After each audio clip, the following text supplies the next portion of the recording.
my phone's in there, Right, so it rings. you're live now, I think, going live.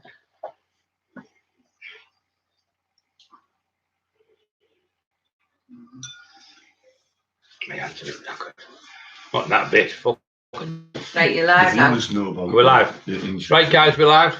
Just let a few Yeah.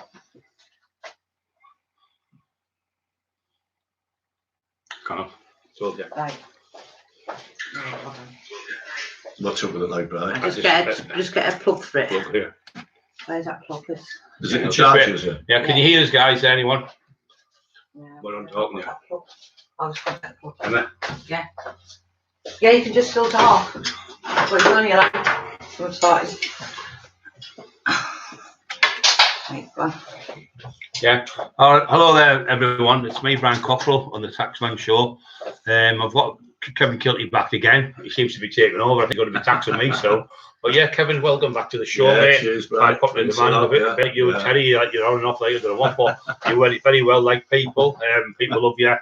Everyone seems to know you.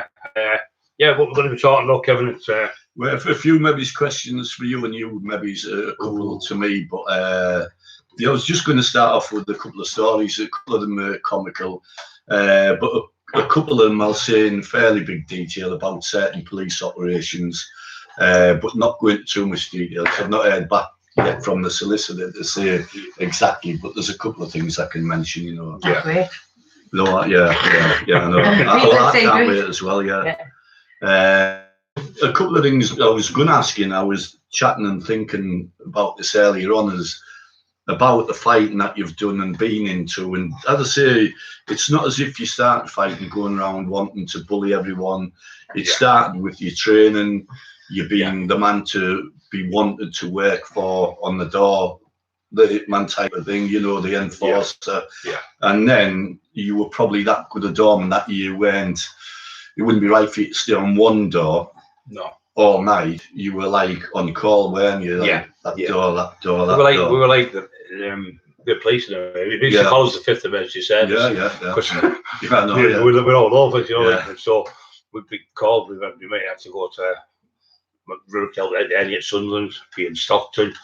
We'd be in Middlesbrough, be in Redcar, be all over the place. But it was that's why I had so many fights. You can't have had that many. Well, obviously you can. You're working 20, 30 doors. I know. There's 500 people in one club, 2,000 in another club, 1,000 in another club. You're talking looking after maybe 100,000 people in that night, you know, all over the areas.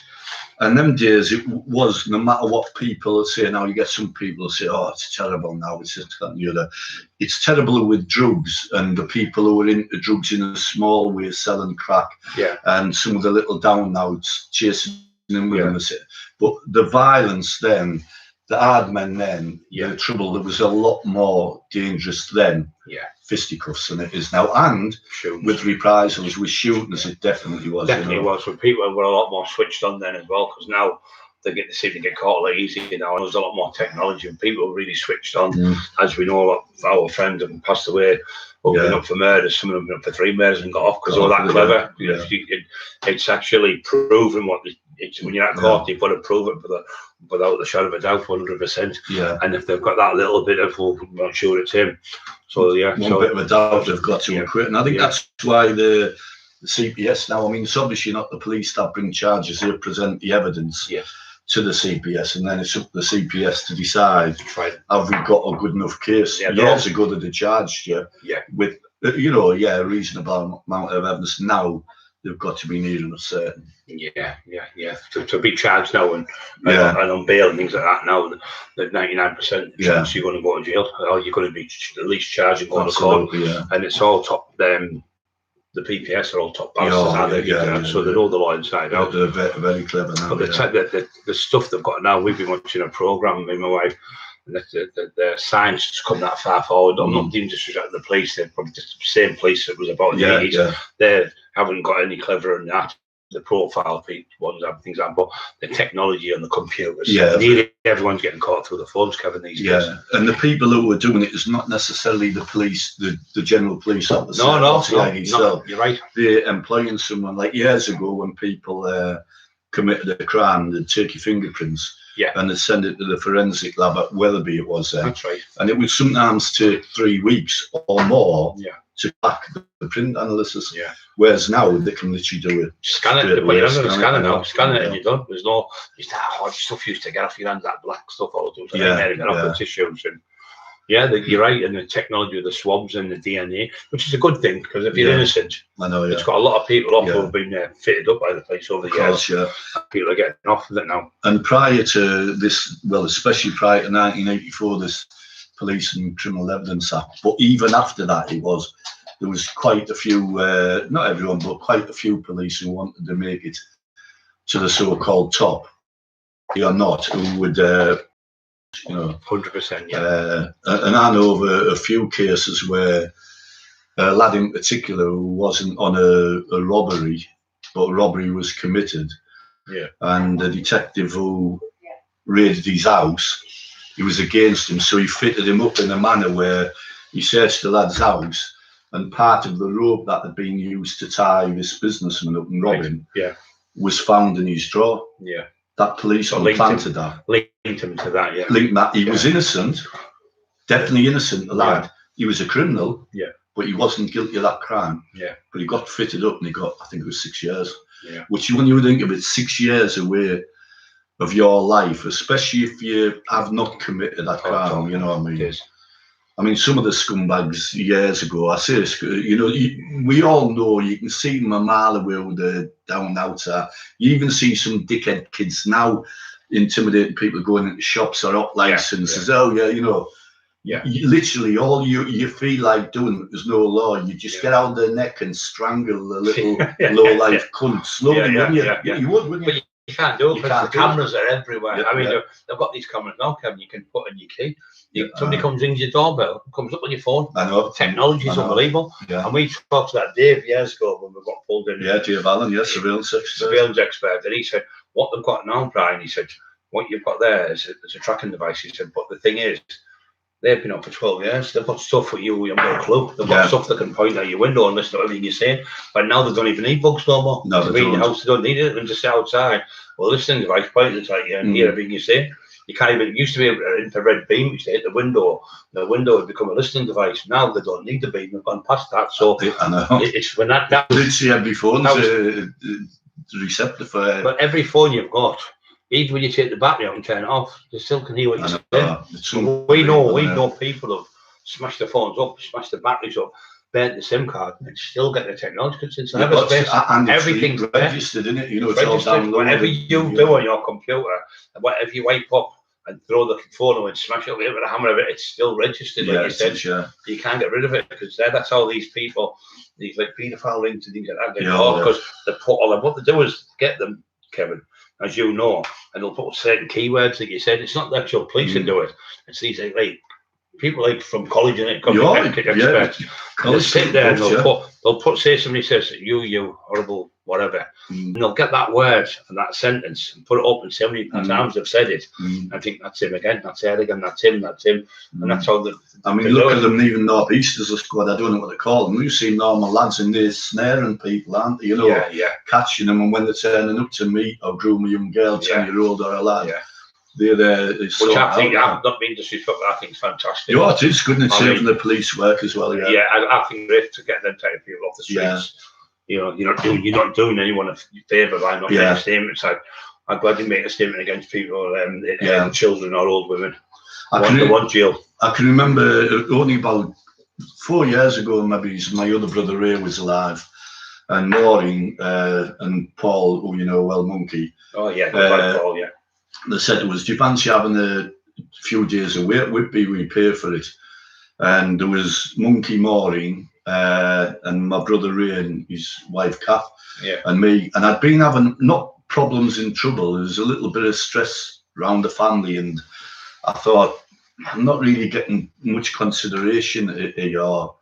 And I split my dummy out a bit, and I thought, I just want to get away from not the kids as such, but certain things, and anyway, I thought, I'm going to go away and I'm not going to tell anyone where I am.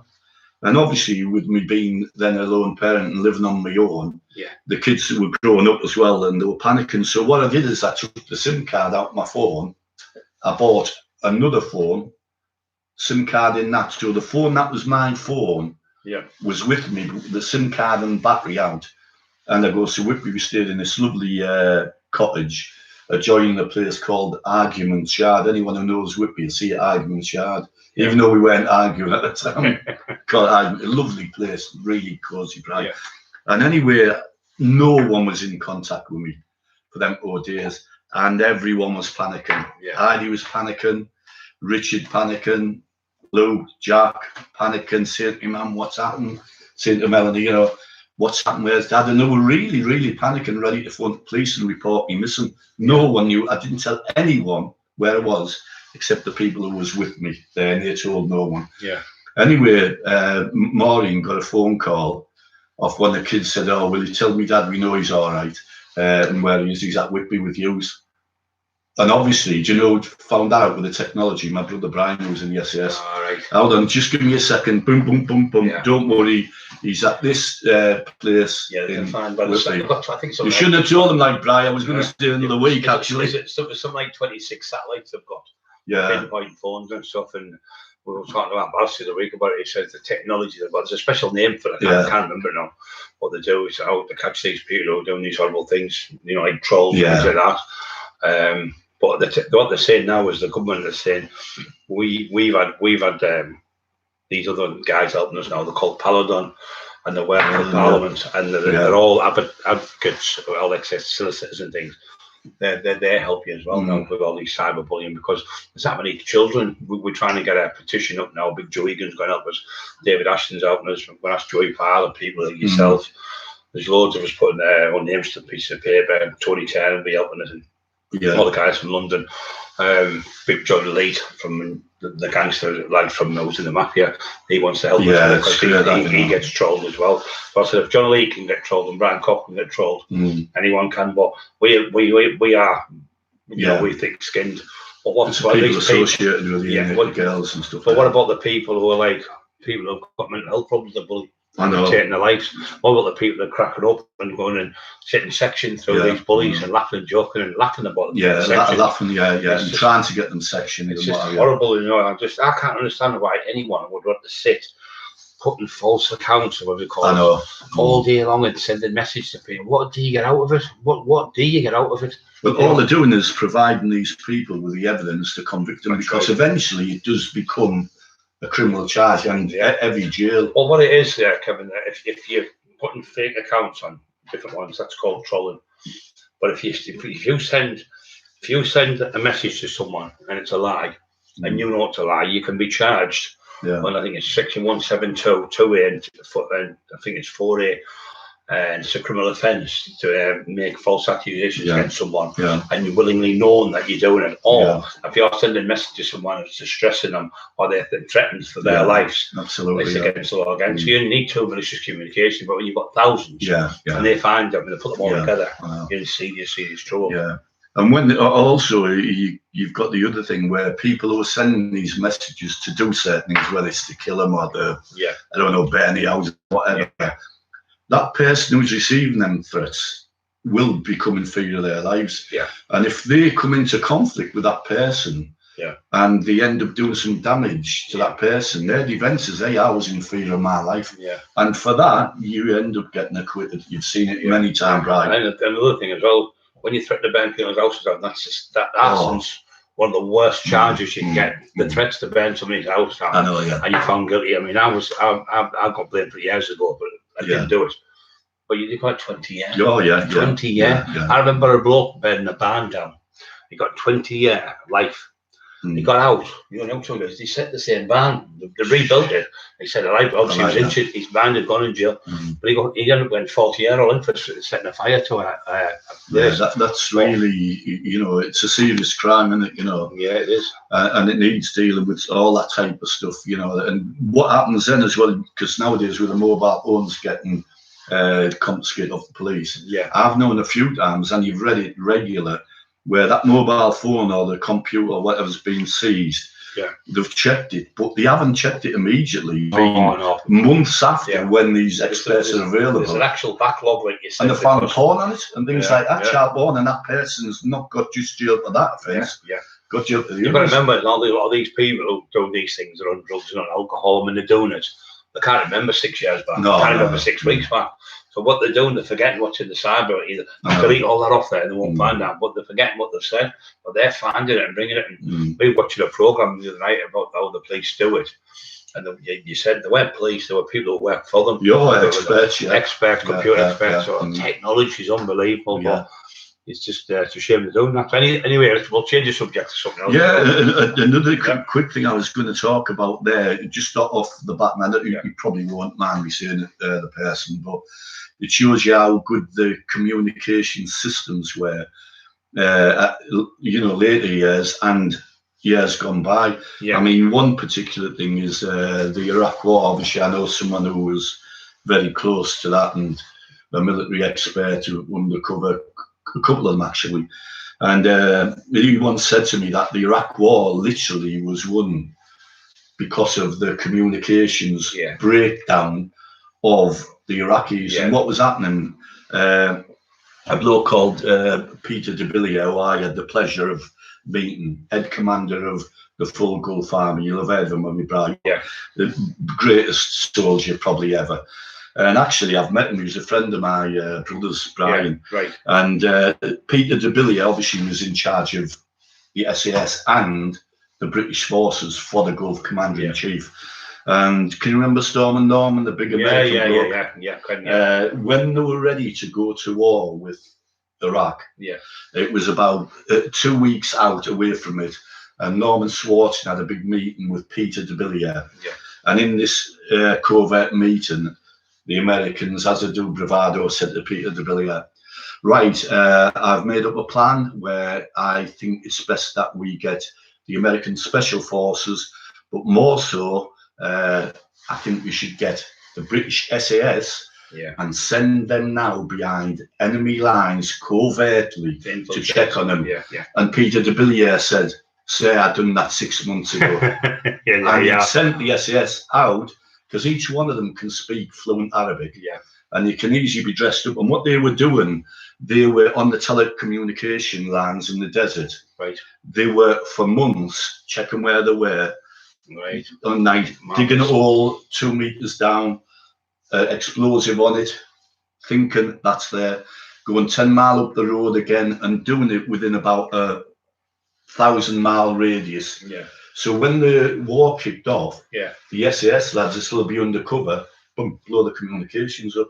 It'd taken 2 days to get it back together. By that time, it was 500 meters up the road, boom, and they blew the communications up. And at the same time, them lads, because without communication, you can't had the Scud missiles.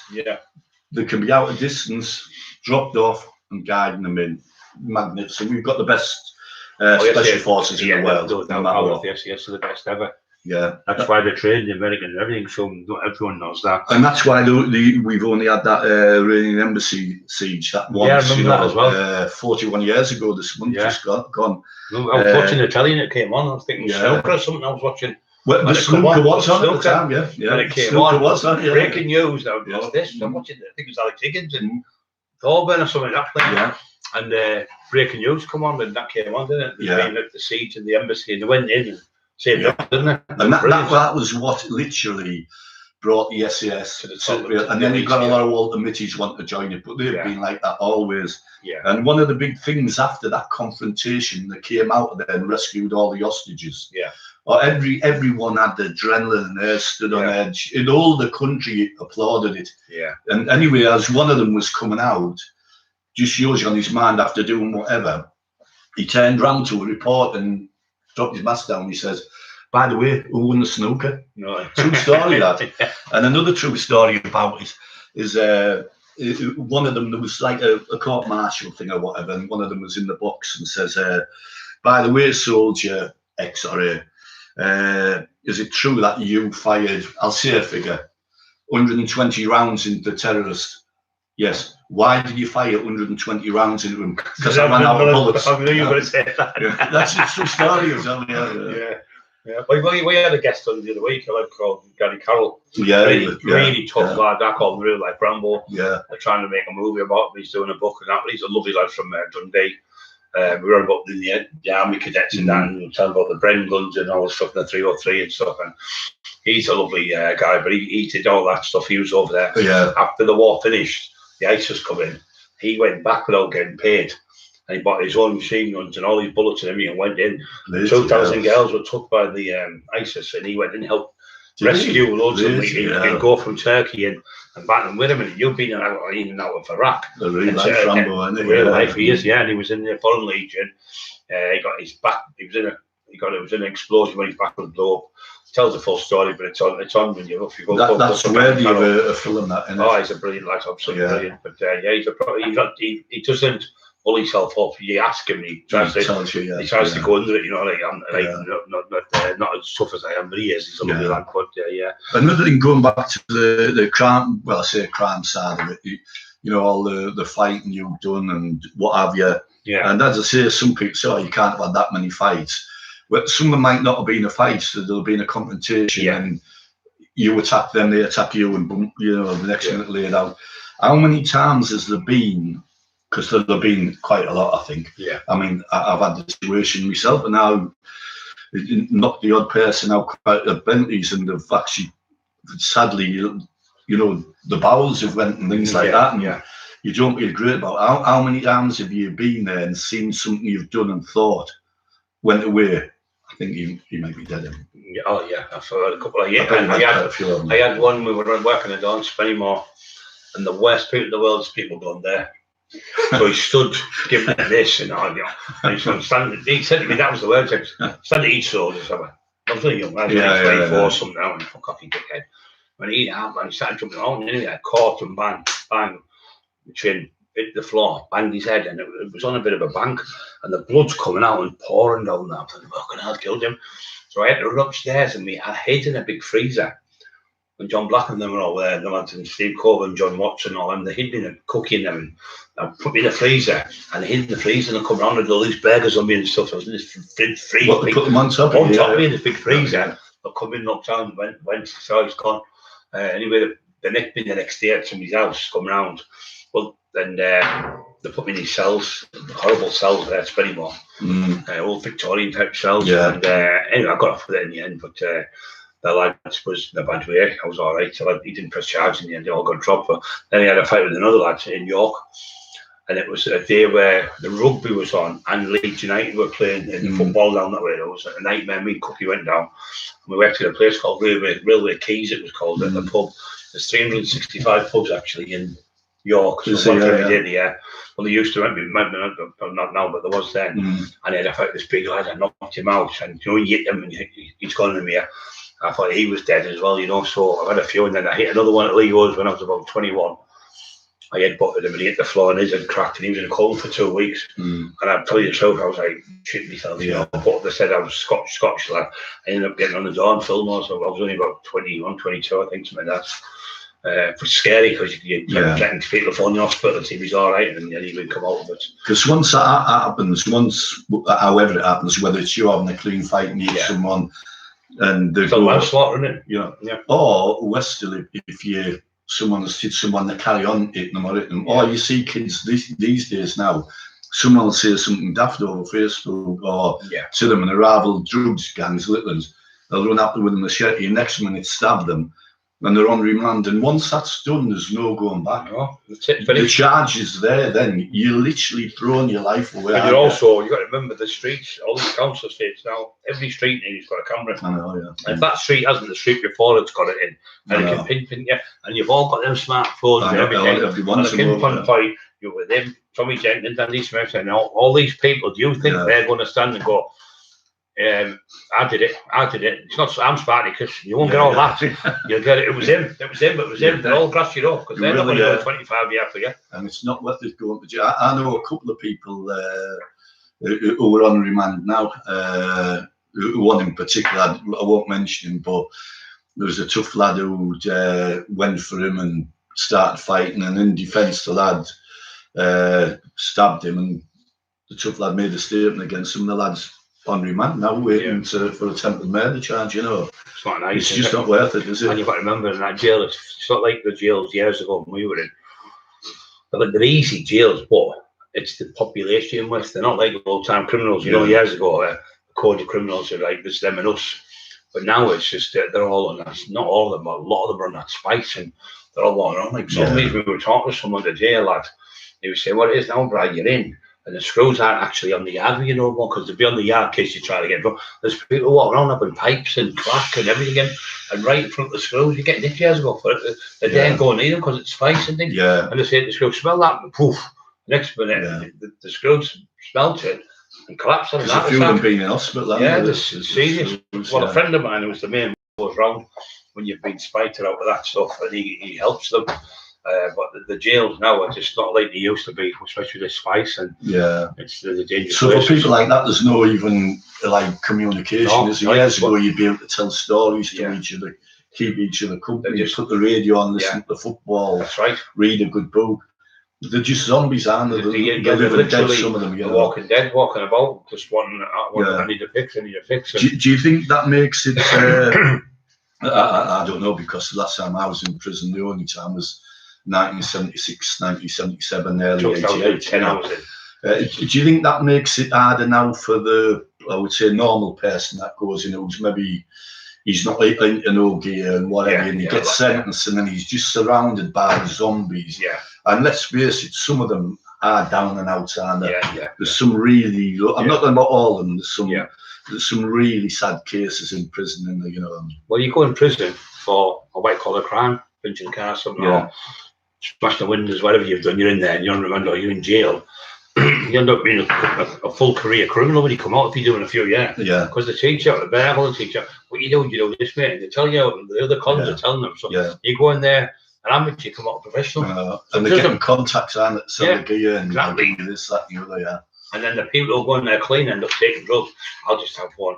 There's another thing what's happening as well, what they're doing in the prisons as well. The people they're good, what they're doing is, the more people are taking heroin, because when you have a P test, it's so your system is long, so they're taking that. I'll have it out. I'm not on there Friday by Monday. You can't get a P test on a Sunday. I'll have it on a Friday or Saturday night. By Monday, I'll run and train. I'll get on my system. But the thing is, you have another go of it, and you're hooked on it. So you're hooked on the heroin, and then because a lot of them are on that wacky stuff. So they can go in just half normal and come out fully addicted, addicted to drugs, and that's what's happening. And that's the sad thing with the jails. There's not enough prison officers to help people in there as well. There's not enough people in there to help them. But the thing is you need to do is get a job. Like I've been telling them, get yourself to college. Your daughters and everything, and got themselves good work, haven't they? Get to like Jack and all, and they're all clever, and they've all got to college and stuff. You need to go to college, educate yourself at school. Don't be messing around being a clown, because being at school doesn't last for long. It's one of the best places you can be at school, isn't it? Because if anything, you ask what people nowadays, they'd love to be back at school because it was great. You don't realise how good it was. You're coming home, there's no bills to pay, no gas, no electric, no cars to pay for. Mum can get relief, dad can get whatever, and that was it. When they cover you weren't, there's no pressure on you, but when you leave, I know, and you get married and you have kids, whatever you do, and you've got to pay all these bills and everything. As you know, I still have a drink. I don't get drunk, but I have a drink, get merry, sit with a few of my old friends. Lord Lesmore, who's a great friend of mine, and quite a few others. And sometimes after the pub shuts at 11, I'll go around the odd other pub. I'm not really wanting the late nights, but I sometimes just go around. We're living local in the town centre to be nosy. And to be honest with you, probably at my age, I shouldn't have taken the risk, but I don't really give a shit about anyone. I'm not really intimidated. No. As old as I am, I don't like trouble. I don't want trouble, but if I see it opening and I'm in danger, I'll react, not as a fighter, just to injure them. It's as simple as that. Because at our age, Brian, we're getting free for our lives. Do you know what I mean? And we need to say that as evidence. I'm not here for my life. Not that we're going to do our life. I've got a lass. Emma. Sort them out. Or Trappy, Bronson. The dig on it. Do it again. That's their punches. Believe me, they'll knock you clean out if you hit you.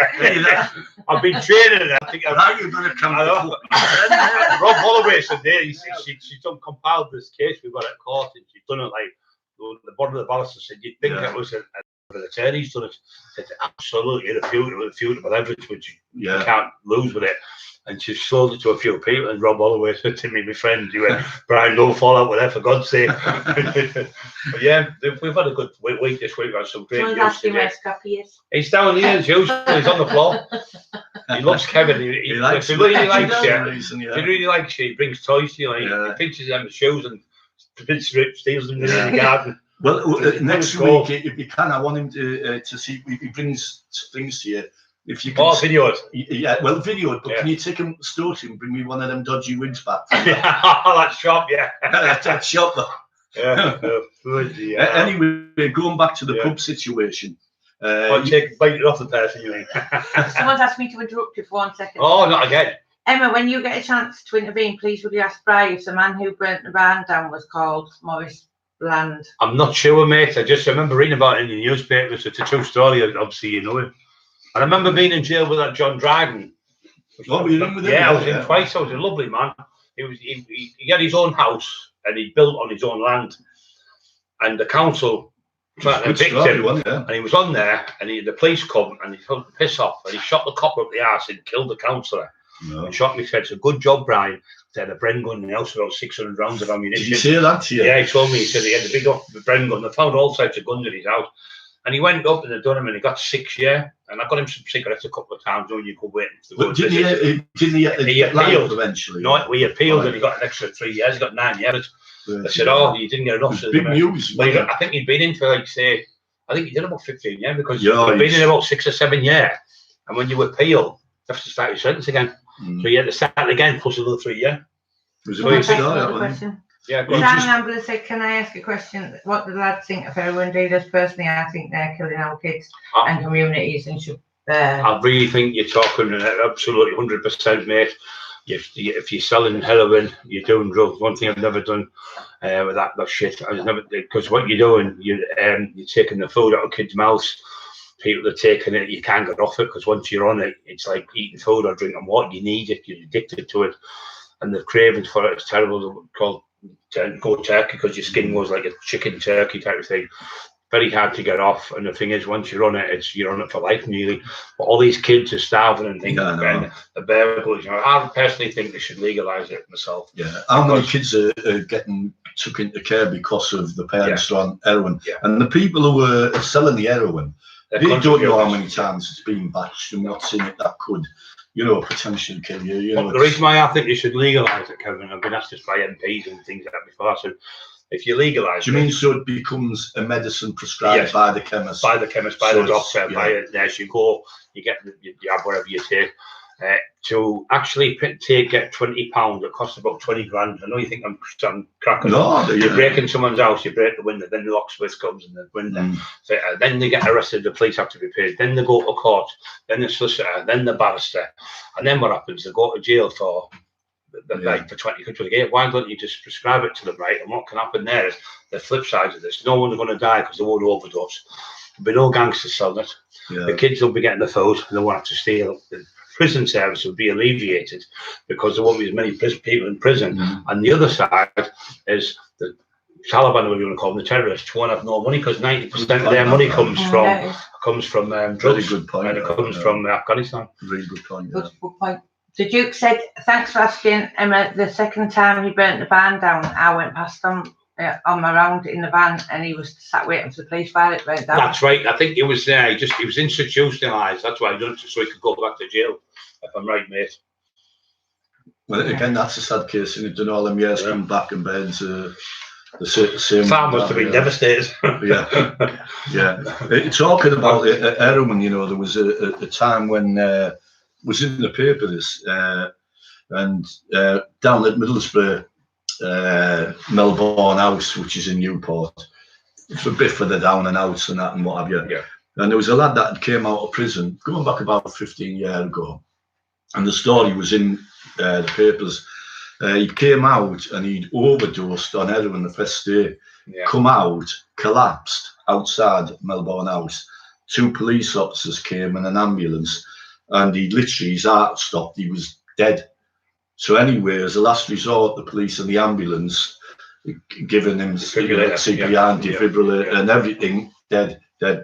Eventually, they got him back to life. Nice. So he was dead. As soon as he come back to life, truth is, he sat up and went, "Fucking hell, that's the best buzz I've ever had," that, and walked off. He walked off. Yeah. What was it like? Yeah. Dead, Yeah. I've come close to it a few times. Well, yeah. Gary Cowell's on. Hello, Gary, my pal. How are you, son? You like Gary's stuff, don't you? Yeah, really good. Yeah, We've just been talking about him, actually. Yeah. Not calling you Gary, drink well of you, mate. Yeah, really good. Yeah, the other thing I was going to say to Brian about your injuries, what you've had, which was the worst injuries you had? Was it in the house where you got attacked by? Yeah, well, I got shot at with an idiot with one of them, like a 410 shotgun, but which is still killing you. Which it was over the road, but it was only the things what you shoot pigeons with. I got a couple of pellets in me each leg. So you actually got shot. Yeah. What did you do? Did you run? Just went off, and then I got shot at another incident where the old shot at me and missed, and the lad behind me got shot. I got shot when I went over the Hartlepool, when I went to attack someone. He ran out with a gun when he shot me. It was a BB gun, a plastic thing, but I could have been killed, you know. I was expecting a goal on me. And then I've had other times where the ones in that house, what we were talking about the other night, they tried to get me killed. So someone on a motorbike chased me about, but I've seen them on the bike a few times. While you were in the car? Yeah, I've seen them. Was that the one you knocked off? Knocked the car? Yeah. I bet you ran into him, didn't you? Yeah. So they had an accident. But there was one outside when Ranges was there, when a shotgun was pulled out outside the blue. I stood in front of him to blag the lad and he ran off. Actually, he's friends with the lads now to this day, but you do crazy things when you're young, you don't care. You just don't care. Someone's saying, Bradley Edward, our friend, is saying that hi, Bradley, Brian and Kevin need to go into schools and educate the youth for it too. Yeah, well, it'd be good to do that, actually. Well, that's what we've actually got a few schools we're going to be going into.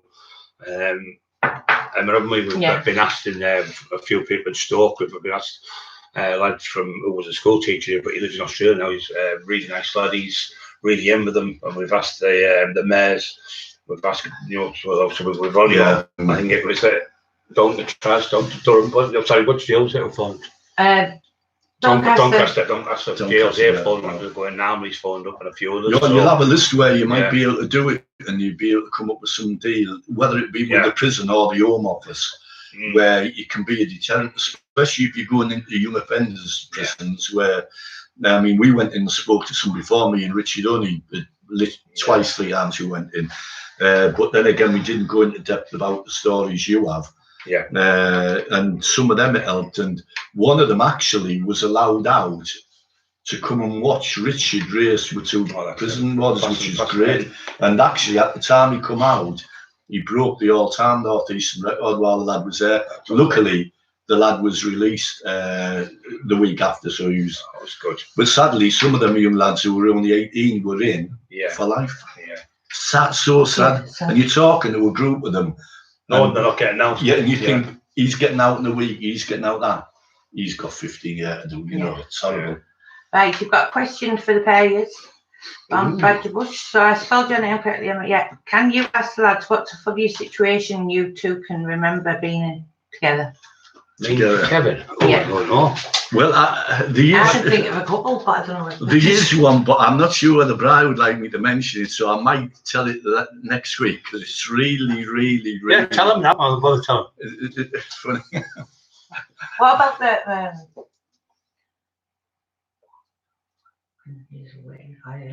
Yeah.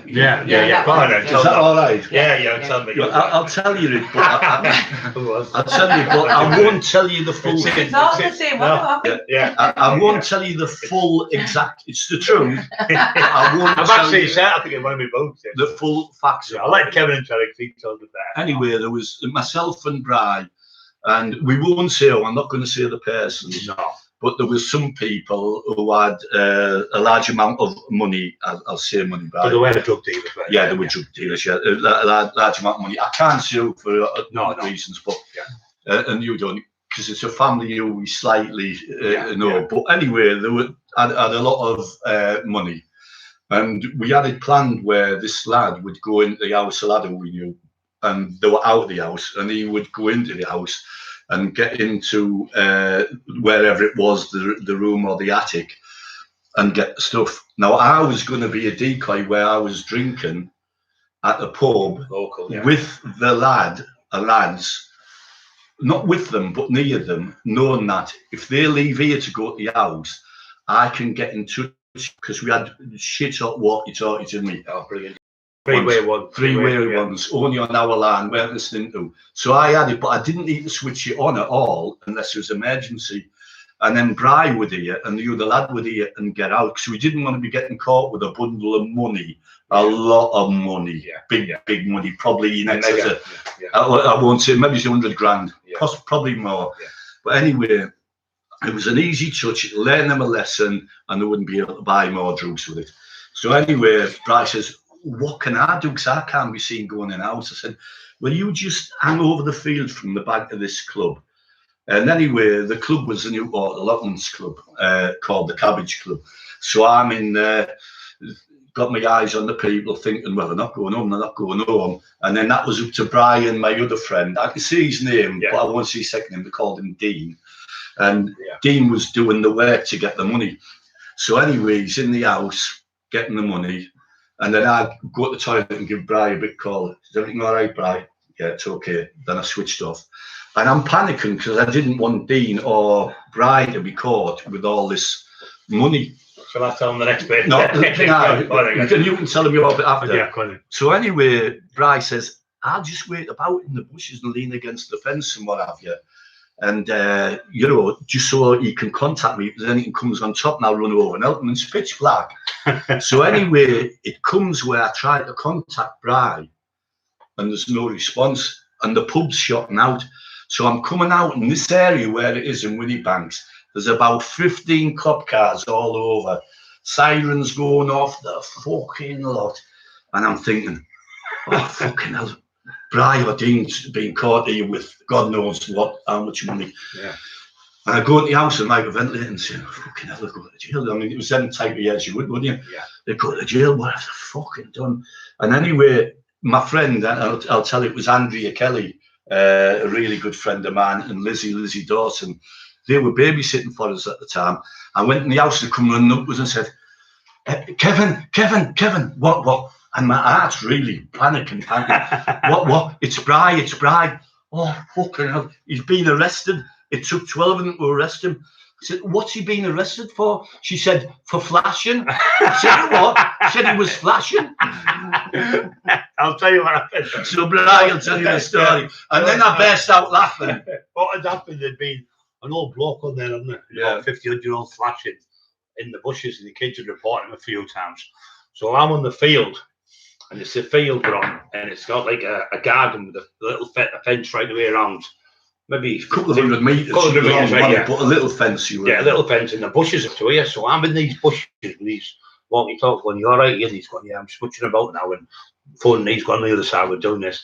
Next minute, someone phoned the police, someone in the bushes. They must have thought it was this bloke who was a flasher. So I'm in the bushes going, fuck, he's a dog. A big monster Alsatian's coming. I thought, if I jump over, he's going to get me. So I waited till it come right in, and I got over the fence. So I couldn't get. You actually run to go? Yeah. What happened? The fucking big fence. What happened is, it was that tight that the bushes were that I could squeeze out, and the dog got stuck. So the dog had to go back out the bushes.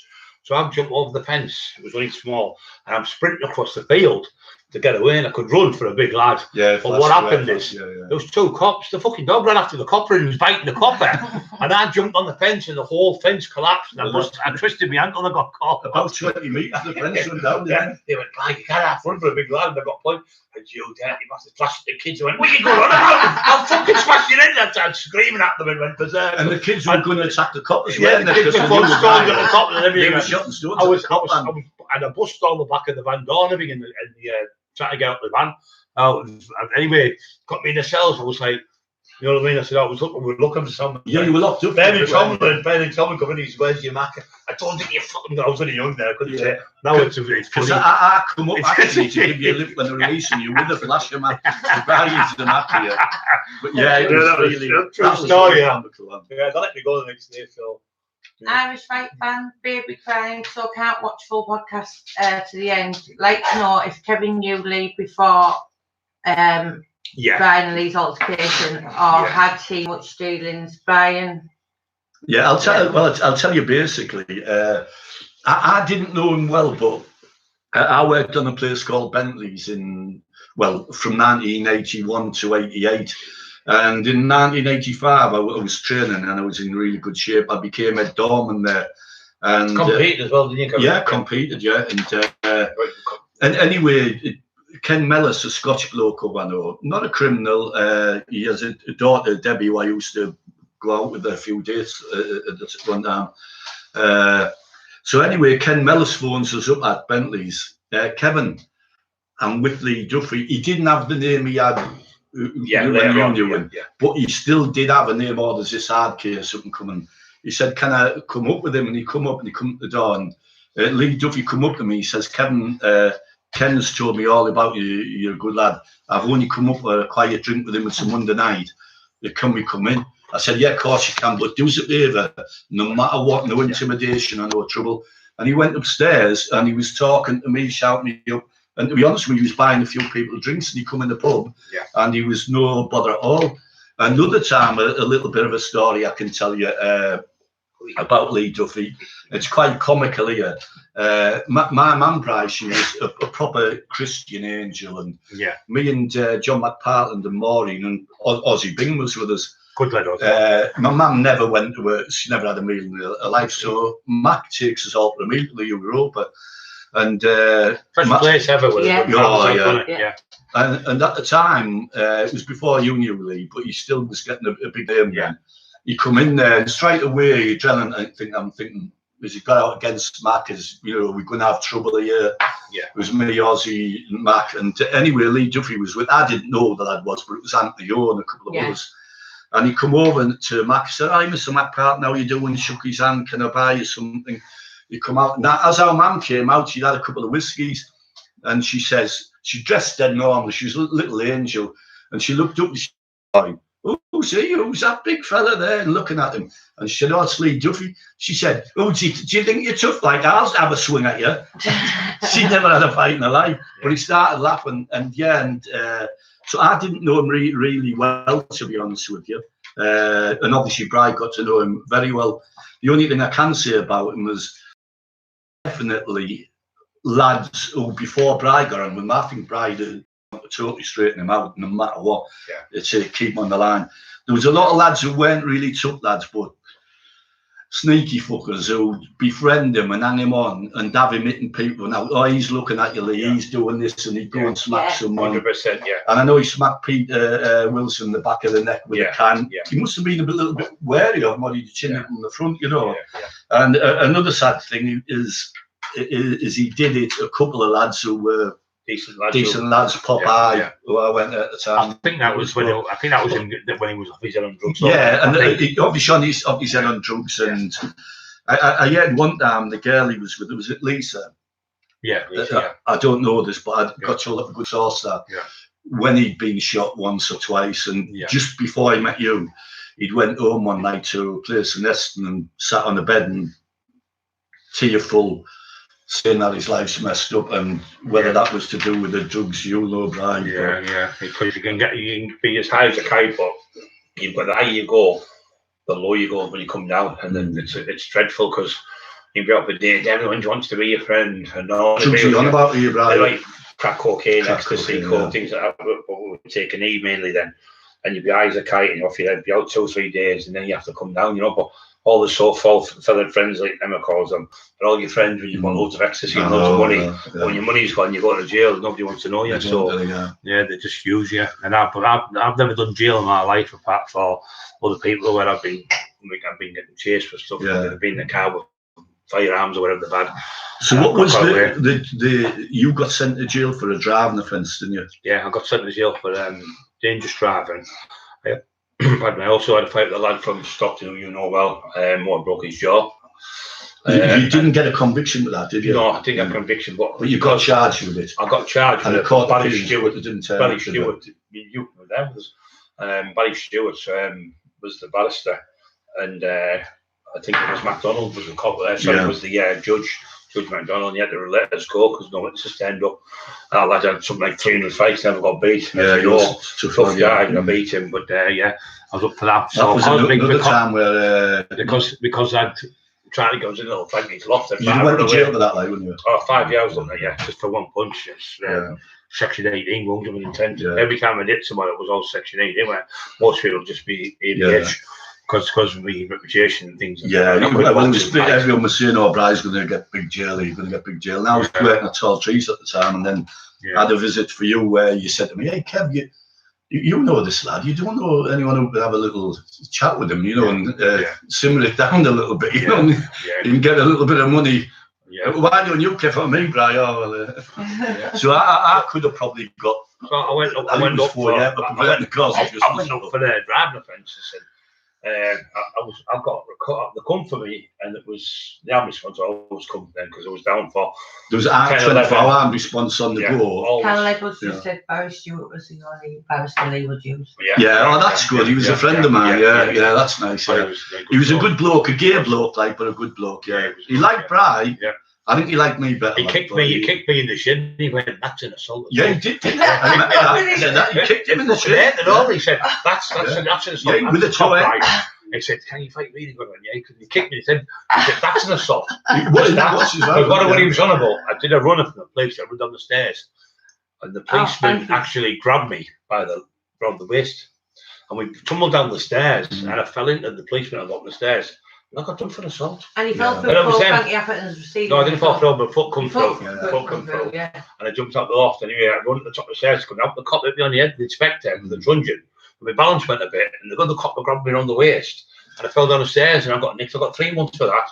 I got the 30-odd months for driving offences. Yeah. Unbelievable. And everyone else was going up. I think the thing was 2 years maximum sentence for killing someone drink driving. I got 30-odd months for it. So since I think it was like 6, 7, 8 jails, ridiculous. It's unbelievable that, isn't it? Yeah. So did to Carol, did Barry Stewart represent Lee a few times and get him off with a couple of things for the year? That's Kevin asking you that question. Carol, I'll wait for you to come back. Frederick Kay said no thanks. Thank you to you all. Honestly, it makes my weekend listening to these two, and I'm sure many others. You can only talk to people say, "Oh, he always says this also," but you can only when somebody asks me the question, I could only give you the answer what I've got. Yeah. I can't. If my answers are different, obviously making these up, but we're not. Yeah. Carol said Barry Stewart told Lee he paid for his yacht. Lee laughed, and Barry said, "I'm serious, Lee," and he meant it. Yeah. He said that to me. Craig Beer said, "You paid for my house," and I think Salt when he lived. Yeah, well, Barry Stewart, they were with each other when because Craig Beer, Craig Beer and Brown. Yeah, he was brilliant. Brown, Brown, he was brilliant. The police had me up for a phone call. Supposed to phone someone and threatened them on the phone to shoot them. Yeah, and the police actually surrounded me and response again. Took me to court, stood in the court with the guns and everything, and tried to get me running. And Brown went, "These are only here today to intimidate you, Your Honour." To the 3 wise men, the judges, and he said, "Mr. Cottle, he did it." And the barrister there, he was a barrister, but he was in there representing the police. There was about 15, 16 police. Our mate was there, Mick, from the other one. He was behind the other cop there, and he was sat there. Thought he'd had me going away today, Brian, all that. And he got him off. He said, "What? Are you fucking paying him?" No, because he was that good. He was a very. People would have to, if you didn't know Barry Stewart, obviously Carol does. Yeah. You would have to visualise what he looked like, because. I always like to visualise him, and they won't know what he looks like. He's a grey bloke, gay, rosy cheeks, very heavy-handed speaking. And a little story about him, I'll tell after Emma asks us this. Carol said every time Lee would rather stay on remand if Barry wasn't available. Yeah, actually, I heard similar to that. Yeah, that Lee did know one time he was on remand quite a lot, wasn't he? You know, he was best friends with and he got off with a lot of charges, didn't he? And obviously, when I mean got off with them because he got off. Yeah, because either witnesses didn't turn up, or he had the top brief, or he had the top barrister, you know. And Barry Stewart was the top barrister at the time. Another quick one. You remember Rumble and the Bailey? He was that type of stamp. Looked like that. He was like that when I remember. He would really give the police a really hard time. Yeah, he did. A really hard time. And what it was, he was very, even though his mannerism that he was very, very funny, wasn't he? Yeah, he was very funny bloke. And he was like really on the side of he liked you. Yeah. He'd fight tooth and nail to help you, wouldn't he? He even come for me once. I got remanded, and he was swearing to me, "You made cow and calling me this judge." I got remanded for an assault, nothing to do with me. I got remanded, and Barry had to come to the magistrates for me. Well, he never does that for many people. No, I got remanded, but he got me out a week later for judge and chair. But he used to have a three chimney pots in his house on the way there. Yeah, well, I'll tell you what he had where he did live. He lived at a place called Scale and Dam. As you go down to Scale and Dam, up there left, and I've been to his house actually. I'll tell you a big story about it next week. I know the story. I know it. I won't say it because it's a great story. We'll have to check with his understudy, who's still a solicitor now, Sean Flaherty. If I can tell this story, Sean, about a little thing that myself and John I've actually bumped into you with Sean and him a few times. Yeah, Sean's a great lad. Sean used to speak. He was only young. Yeah, he was very young.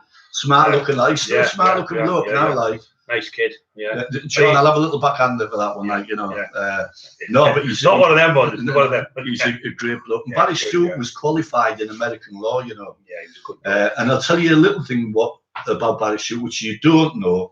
And you know, when you were growing up and we met Barry Stewart. Yeah. Prior to that, I said, you're going to meet a lad shortly called Brian Cockrell. He said, Brian Cockrell, who...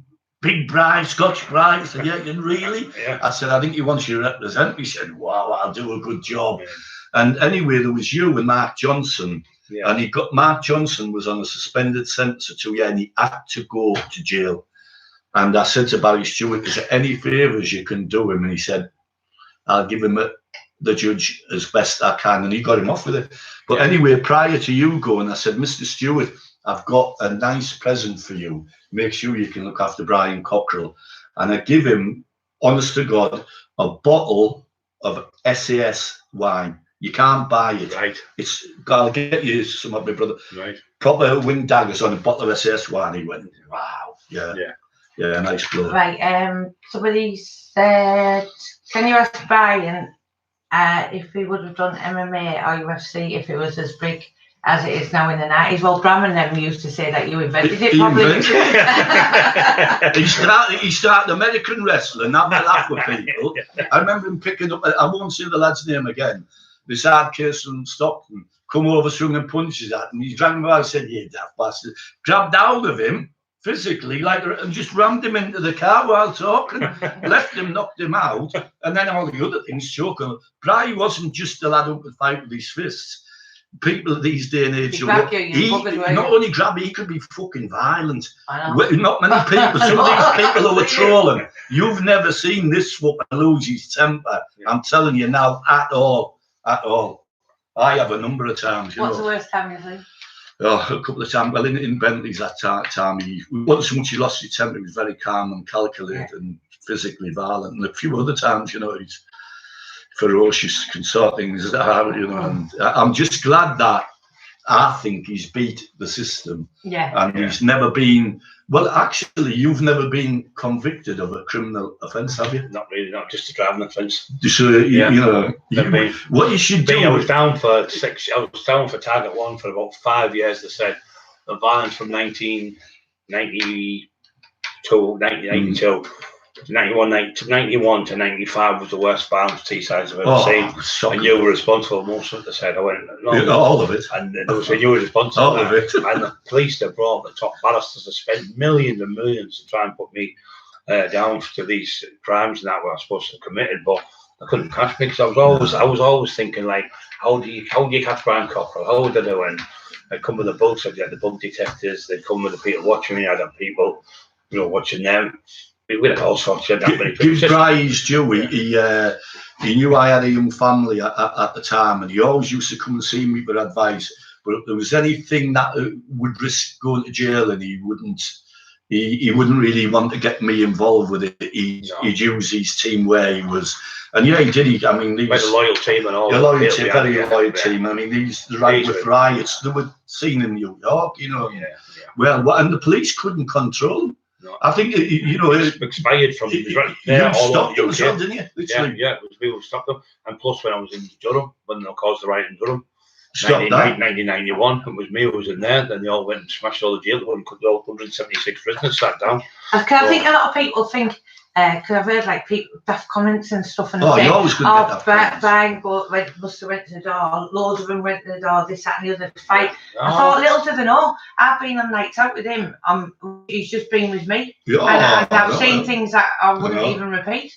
I didn't need to go with anyone, you know what I mean? People wanted him to be around him. He was like the Pied Piper. Yeah. All the people wanted to be with him. They wanted to be seen with him, you know. There's no doubt about it. And with you not having a criminal offence, why don't you put in to be governor of the Durham prison? Well, that's what. Brian, he's just sent you a tenner. I've just seen it there. I can't believe it. Oh, thank you very much. Thank you, Brian. That's lovely. Yeah. But yeah, when people are going on about what we can talk about, put that towards our new camera. Yeah, we're going to put it. Whoever keeps getting the blame for shaking with the camera. We can't afford a new camera. So it's not that she's shaking with the camera. What it is she's shaking. I'm on the camera. I'm on Coca-Cola. Yeah, and no, I mean, people did want to be around you, Brian. Yeah. And I know there's a couple of times when people used to fight on the doors. I want about Kenny Griggs. No, I want him at Madon. Gentlemen go, no, I want him at the Malden. We fighting over it. We want him at our club and stuff. In the end, that's why I started going around all the clubs. You're like a proper troubleshooter. And I know there's probably been the odd dickhead who've set you up by maybe he's going and punching a door lad or a doorman where I've said, oh, he's at your door, he's going to be this. That's when you punch. I know a couple of times where you've said to me where you've punched someone and regretted it and says, oh, I feel a bit of a cunt then. So yeah, I've gone round and apologise. If you've done that, and I think you're man enough to know now, anyone who Brian's not it for nothing, who's it and it wasn't expected it. Yeah. No, it might be the other time. I'm sure he's the type of bloke who does apologise and feels, hey, I'm sorry, I didn't know. There was a kid from Redcar come on and he said, Brian, you were fighting with a doorman. And he said, you knocked 2 or 3 doormen out, and you went outside and didn't know so. And I jumped in stupidly to help you. And you caught me and you cracked my tooth. You came round the next day, I had a cup of coffee with me, a cup of tea or whatever, I probably had a coffee. And you apologised for being shook my hand. He said, I still respect you for that. Yeah. That was somebody from like that. Because on that spur of the moment with your man being you can't going 100 mile an hour, if someone looks at you the wrong way, you can't risk that, can you? No. You know, so yeah, you've got to be alert at all times. You've got to be fighting this. I fight what he had with the boxer from Hartlepool. I wasn't fighting it then. Apparently you were on a load of tablets and drugs. And you've got to be fighting. Lost a lot of weight, and you know. And after that fight, I was always ready. You know, that's why I was training twice, 2 or 3 times a day. As you know, Kevin. Yeah. I was doing it constantly, training. I was in that gym. You only got big on steroids. You only got big on doing it. What about the? But what about 4 hours a day training? All the sprint. Question for Kevin now. Did you do any fight? Did you do much fighting, Kevin? Well, actually, I'm going to tell you a little bit of a story. When I was younger, as I say, I was bullied a little bit as a kid in junior school until I got my dad's bayonet and ran after this lad and threw it at him. You know, I was a nice, quiet, shy kid. And later years, I had a couple of fights in the boxing ring, which was what I openly admit, they were good fights, tough fights, but we called them bum of the month shows, where anyone would get in, and we all got banned from boxing. And the 3 fights I won, but I won them on my fitness. But I'm not a one who likes to hurt people, but there was a time when I was working on a door at Bentley's where I had actually a broken arm. Bry's done the same, but this was before Bry, but he used to do this regular. And the only way to react to defend myself was to slap. And there was a way of slapping where I'd caught them, and I remember in 1 month I'd knocked about 20 odd, not drunks, but nasty people out. The only other time is, and I'll go on to a story next week or the week after, there was a time where I'd got quite violent a couple of times down Moneybanks, and if I had to, and other places where if I've had to, and they're low life cunts, I've used a little bit of a weapon, not a knife, something, whatever, to sort them out. And in fact, once I used a petrol bomb to set a ladder light because of him trying to run all the old age pensioners open and that. And so yeah, I've done a few, I don't think nasty things, you know. I've worked illegally a few times in the middle of the night, but only for a few minutes. I'll tell that story later. Yeah, you have to see Sean first. Yes, yeah. But no, Bri, going back to his incident at that house, most men in the world who would have walked into that house there, the intentions, no doubt about it, and it was proper planned by these people, was to seriously injure or kill him. No doubt about it, none at all. Yeah. And this man And most men who would have been bashed about like that, with instruments and weapons and machetes like that, and still got the scars and that to prove it. Most men, even the proper gangsters, would proper press charges. This man didn't. So anyone cannot say nothing bad Alan, about let's him. just give you £10 as well. Oh, thank you, Cheers, Alan. Alan, thank you. Oh, that's lovely. What you did there, Bri, was remarkable. But you not only did that, you weren't put off. You come back and challenged again and that's why you've got the respect you've got from the likes of Ernie Bjork and all these. I can remember seeing you just not long after you got out of the house as well, and you were, remember you on your crutches. Yeah. And you still wouldn't give him a still taxing people. You were in a wheelchair, weren't you? It must have been a fucking special made one. But many people would have hit, and he was like still. Oh, the perpetrators who were tapping in their house who said they didn't, but they did. I got them all off, as you know. Kevin wouldn't make a statement. Went to court to do with my friends. Got them off. And I think if you taxing people and you say the money off them, you're going to get attacked. You're going to get beat up. You've got to just take it part and parcel, just move on. Never made a statement. I think you had off not only the people involved in that, off every normal person or criminal, a lot of respect. I think, hey, look what happened to that man. They did try to kill him. They had him in a small place. How many, 7, 8 or 9 of them was there? Maybe more. 12 of them, 8 to 12. And no way not out for you. Yet you'd hurt quite a lot of them, and no matter what they hit you with, and hit you with, and hit you with. Well, they said he should have died. The same people I was talking to Bud Armstrong, good friend of mine from Newcastle, and he was in there. Can you just say a quick thank you to John Leavesley? He sent you a tenner as well. Oh, John Leavesley, thank you very much. No, John Leavesley. Oh, John Leavesley, I think John Leavesley. And Alan Hopper. And PC have all sent you a tenner. You're brilliant. Well, that's great, because obviously when Brian gets great equipment, it's going to be better. You're going to do a lot outside. And we're going to start open there. That's what we're going to do, put it all to all. And it'll be great, and there's some great stories, and we can't, people think, no, when are they going to tell this story, this story? It's like the never-ending story, you know. It's never-ending. There's too much to tell. I know. It's like somebody comes on and said, "Well, you know, he's done this, he's done that." I said, "But I am coming. I'm 57-year-old, really. I've lived in that life. Worked on the 20-year-old till I was 40-odd-year-old.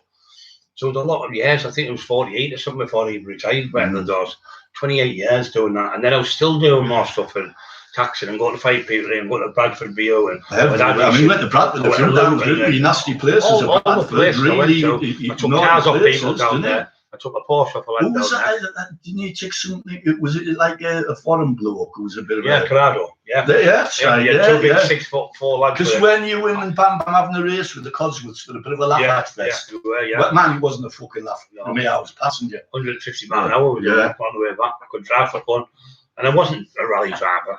I rally drives with a friend called Adrian Horsley and the two Birbeck lads who lived in Gisborough. Because some idiots coming on saying, "Oh, he said he was alright." I didn't wrestle. I got asked to wrestle with that Davy Boy. Remember him there, the Bulldog? You could have set it up, though. You and all these big lads. Imagine I got the likes of you and Eddie Elwood getting together and getting all lads to do with these, what was massive at the time. That American wrestling. It was all bodybuilder. Anyone who was massive was getting asked to do it. So you've been better than them, because you should have been like swearing and aggressive. Do you remember the Barbarian thing? So them brothers. They made a lot of money out of it. Yeah, just because I was a big lad. Brian PC's just sent you £50. Oh, PC, I can't believe it. Oh, thank you so much. It's going in for the camera. I know it's good for the camera. I think you had the box. Tell him thank you. No, thank you. Well, it's going to a great cause. Yeah, thank you very much. And also, Brian's main aim, and them, and any was involved, is hopefully to try and keep crime off the street. That's and if you can learn a dozen people and stop them going to jail, stop the parents missing. We actually were doing that with the idiot from up the road, and he ruined it for us because he was going off his head. And at the end up, we did one in we did one in Bishop Auckland, and he had to apologise to all the people because of the conduct he was in, and everyone started cancelling. That's why there's another reason I had to get rid of it. Well, you've got a good professional setup now, and you're going to get the proper big screen. I haven't got any managers now. I haven't got any managers whatsoever. You don't need none. Emma's my manager. I'm not. We've had our thingy managers. We're not called no one, but we don't own a manager. We want to do our own stuff, do our own books, do our own podcasts, and we're going to go far because people we're honest, we tell the truth, we don't rip people off. I mean, these books is, there's much more you can do. Loads and loads by books you can do. Because there's that much adventures you've been through, you know what I mean? He's coming over, John Elite, he's coming to stay with me, he comes over. And Joe, he's coming on, Big Joe, a couple of weeks. He's just these are big names, aren't they? Joe Egan's coming on, we've got Chris Labriana, we asked John Wedge the other day, ask him, I hope Chris is coming on, what he will be. We're trying to get Tony Turner on. We doesn't know that yet. And probably we're going to try and get Terry Ellis because he's a really good lad. Well, these are all lads over which, because a lot of people don't know this, but me and Emma and the admin for the anti-knife campaign for England, and the two mates from Middlesbrough, the one from Hartlepool, have got on contact and said, "You're doing brilliant. If you need anything, just let us know." So they're going to help us. We get political help. MPs have come on and said you're doing well. So Simon Ambler's just donated as well as almost. Thank you. Cheers, Simon. He's a lovely lad. Simon Ambler, a lovely lad from Wakefield, who's absolutely. What a wonderful day we've had today. Brian BT, I just can't believe She's nearly crying here for all you. I am. Really, it's really nice of you because you know it's going to a good cause. Yeah. And Brian and all his friends are not trying to promote crime and say how big I am. They're trying to save kids. Tony Turner, Terry Harris, Rob Holloway, all these guys, your people like Terry Dicko, your people like Kev Kilty. We don't have Bram, who's the case fighter. All these, Shane Taylor, all these people don't want kids to go to what we've done in the past and misshoot and go to jail. It's not worth it. I mean, Bram's done a terrific job of helping fight through. Fantastic. A lot of them are beyond help. They want to go in there to learn how to fight, and Bram kicks on straight away. He won't tolerate bullying. Fuck off, you know. Yeah, he doesn't like it. I've got to take that off to him because you could have treble the amount of people there. He wouldn't. He'd rather have the little few. He's still got loads there. Yeah. He'd rather have good quality people surrounding with. He's had people come in. He's put them out the gym. You have to leave. Sorry. Yeah. And certain people we know because he knows the bullying. He won't tolerate bullying. He's a good lad. And if he wanted to go down that road of the drugs and the crime, he could have been the big shot after you retired. Yeah. And it's great to see you get through it all, Brian. Yeah. Without, I always used to worry. You go to jail for life or get killed, you know what I mean? But then again, you get tempted, you might not be able to be killed, you might never die. Somebody said, little Brian Flight, big Brian Flight, it was lovely, they said, you killed this fucker here, he said, you'll kill him, but he'll still get back up when he's dead. I know, yeah. But yeah, we're talking about, but I'm some good lads. I did in home house. I did 1,850 pound leg press. I got 11 reps with Bud Armstrong, he's my witness. Sam Valley was there. And loads of other people there. Dean, Big Dean Dean, the boxer. Yeah, the boxer. Dean was there when I did it. We all got jail with Mark Johnson. Yeah. Mark Johnson was there. All these people said the Jim Screw were there. I did that leg press and then still there today. And we were talking, buddy. He went, "Oh, the one who attacked you told me the story." He said, we got him. He said he was like a lion, and we were like hyenas. He was throwing us off. He said his fear was no fear. And we was throwing us off like a lion would throw the hyenas off. He said, but we couldn't pin him down. We couldn't get him. He said we were actually leaning in to stab him, jumping back. And so in the end, they ran off in the end. I was a mess. I left me for dead. But what can you remember of that? Like at the time when you were getting every single must have been a lot of pain, punishment, or were you that hyped up that you just didn't really hurt there, but the legs hurt. We were starting to chop the legs up, and that hurt. But I can tell you now, the idiot from up the road screamed for me like I wasn't. Tommy Harrison will tell you that. Usher will tell you that. Andrew Harrison and Tucker will tell you that. I was on the wall outside, and I was still conscious. I was still talking, and they were getting bedding for the car to put me in because I'd lost by the time I got hospital. I lost 3 pints of blood. Tucker said he didn't think he was going to make it. Yeah, and he was the neighbour next door. This is a proper man who's worked for a lovely man who saved my life. Thank him from the bottom of my heart because if it wasn't for Tucker, I wouldn't be here. And Buster, because little Buster, he took me to the hospital. And they actually took me to the wrong hospital. They took me to the maternity ward. So then they put me in the ambulance and took me to the other one. And they actually ran out with all the stuff they inject you to stop you getting the pain. They actually ran out. I just stitched me up. I was like one of them raggy dolls, stitched up again. And how long were you in for? I was in hospital. I should have been in about a month because it was such severity of, I thought I was underarmed. I thought I was in there getting protected by the armed police. I was in there fucking arrested for the children got me. They got me out, and it was something out like the Sweeney.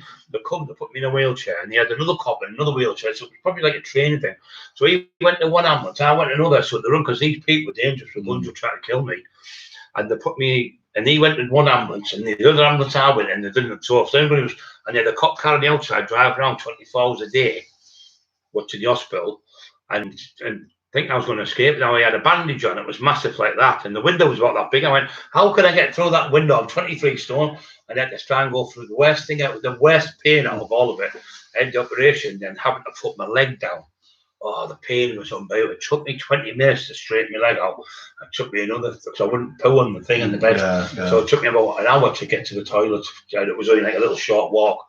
And I finally got there, but... how many blows to your legs do you think you took? I mean, I know they're an horrendous... They were hitting me on the head, and I've got holes in here, holes in here. I remember you could feel little holes in your head. Now, everywhere, you see them on the front of my head here, you can see them on the sides. And every one with weapons and everything as well. I was stabbed in the back, I was stabbed in the legs, stabbed in the backside, hit with hammers, just a mess. So literally, in the end, there's two things that happened there. One, they were scared the police would come, but on, they were scared that they couldn't fucking kill you. They'd better fuck off with you. Do you remember the old films? You hit you on the head with a gun, you get knocked out. Well, I wasn't in that fucking film. They kept hitting me. He was like Clint Eastwood in Fistful of Dollars, where they're shooting and he said, "Aim for the heart, aim for the heart." Absolutely mad, but I don't know. God, Jesus saved me. That's the person. Not many people, and it's not me bullying you up, but I'm not bullying you up at all. I'm not. Well, not many people in the world would have took that without serious consequences or death, and not many would have not charged him. So the people who were saying this, that, and the other should really button up and give this man respect. Not that he needs it, you know. I've saved all them going to jail. I know, they would be in jail for attempted murder, but I've got 20 years on the backside. I would make a statement. I even went and they said to me, all we need, Mr. Cockrell, is your blood sample. He said, that's what you mean? He said, well, if we can prove that, the perpetrators, they've found the fingerprints all over. They've used their own phone in the house with Tommy House, you phoned me. They've actually been seen in their own vehicles. They've been caught in their own vehicles with weapons, and the clothes are covered in your blood. He said, all you have to give is a blood sample. No one will know, and no one will know you're the crack. I said, I'll know and you'll know. I said, I don't want to make no statements. And I went to court, and I actually went to the prison to see the lad, and I actually got him off from prison. Went up with Speedy, was there, God rest his soul. Another pal of mine was gone, shot to death. Went to see him and got the lad off. And he's been obviously saying stupid things lately about me, saying he never done it, he never done this, and tempting me going on lie detector. But he's not going to get charged, didn't he? You got him off with, you know, all the other people in the house, the other 11 people who were in the house, was thinking, why don't you keep your mouth shut? You're going to reopen the cold case here and get us all jailed. But I wouldn't have made a statement, as you know, just not me. And I suppose quite a few of them other lads are friends with you now. Or yeah, they've been all right with me. Me, the big lad from Markville, shook hands. Been friends since we had the fights. You do that, and other people cause them. We shook hands. We've been friends since. Never actually seen the lad, but when I do see him, he waves at me. Same as other people, of course, try to cause with me and Eddie Elwood in the past and that. No, he's never said no. I've never said that. It's other people in the middle. A lot of people just he said, she said, he said. That's where Lee Duffy went wrong. Eddie, myself, had a little bit more intelligent about us and thought, if he said it, why did he say it in your face? I'm getting it now with another lad who's a I'm getting it now with another lad who's been supposed to be calling me, but the lad hasn't been calling me. I could mix myself. He hasn't said nothing about me. It's the other person pretending he's saying it. Of course it does, and that happens. And really, all these people, and they're probably decent people, you just need to get rid of this person who you're on about. We know who you're on about. You need to get rid of him. He's a type of bloke who'll do the same to you because he knows he can get away with it. But he'll also, there's a chance of him setting you up and putting you in jail. He will. Get rid of him. Yeah, that's what he'll do. And one thing, don't fucking go to the same hairdresser as him. For fuck's sake. Terrible. Oh, embarrassing. Yeah, but I was going to say. Yeah, but that's what I'm saying, guys out there. I mean, look at the state I've got in. Look at the holes in me. I mean, look at my back, and I won't go to the hospital for operation this month. A lot of it's probably because to do with that injury stuff what they done, you know. But you'll have to send him plenty of good luck with it, when he goes in.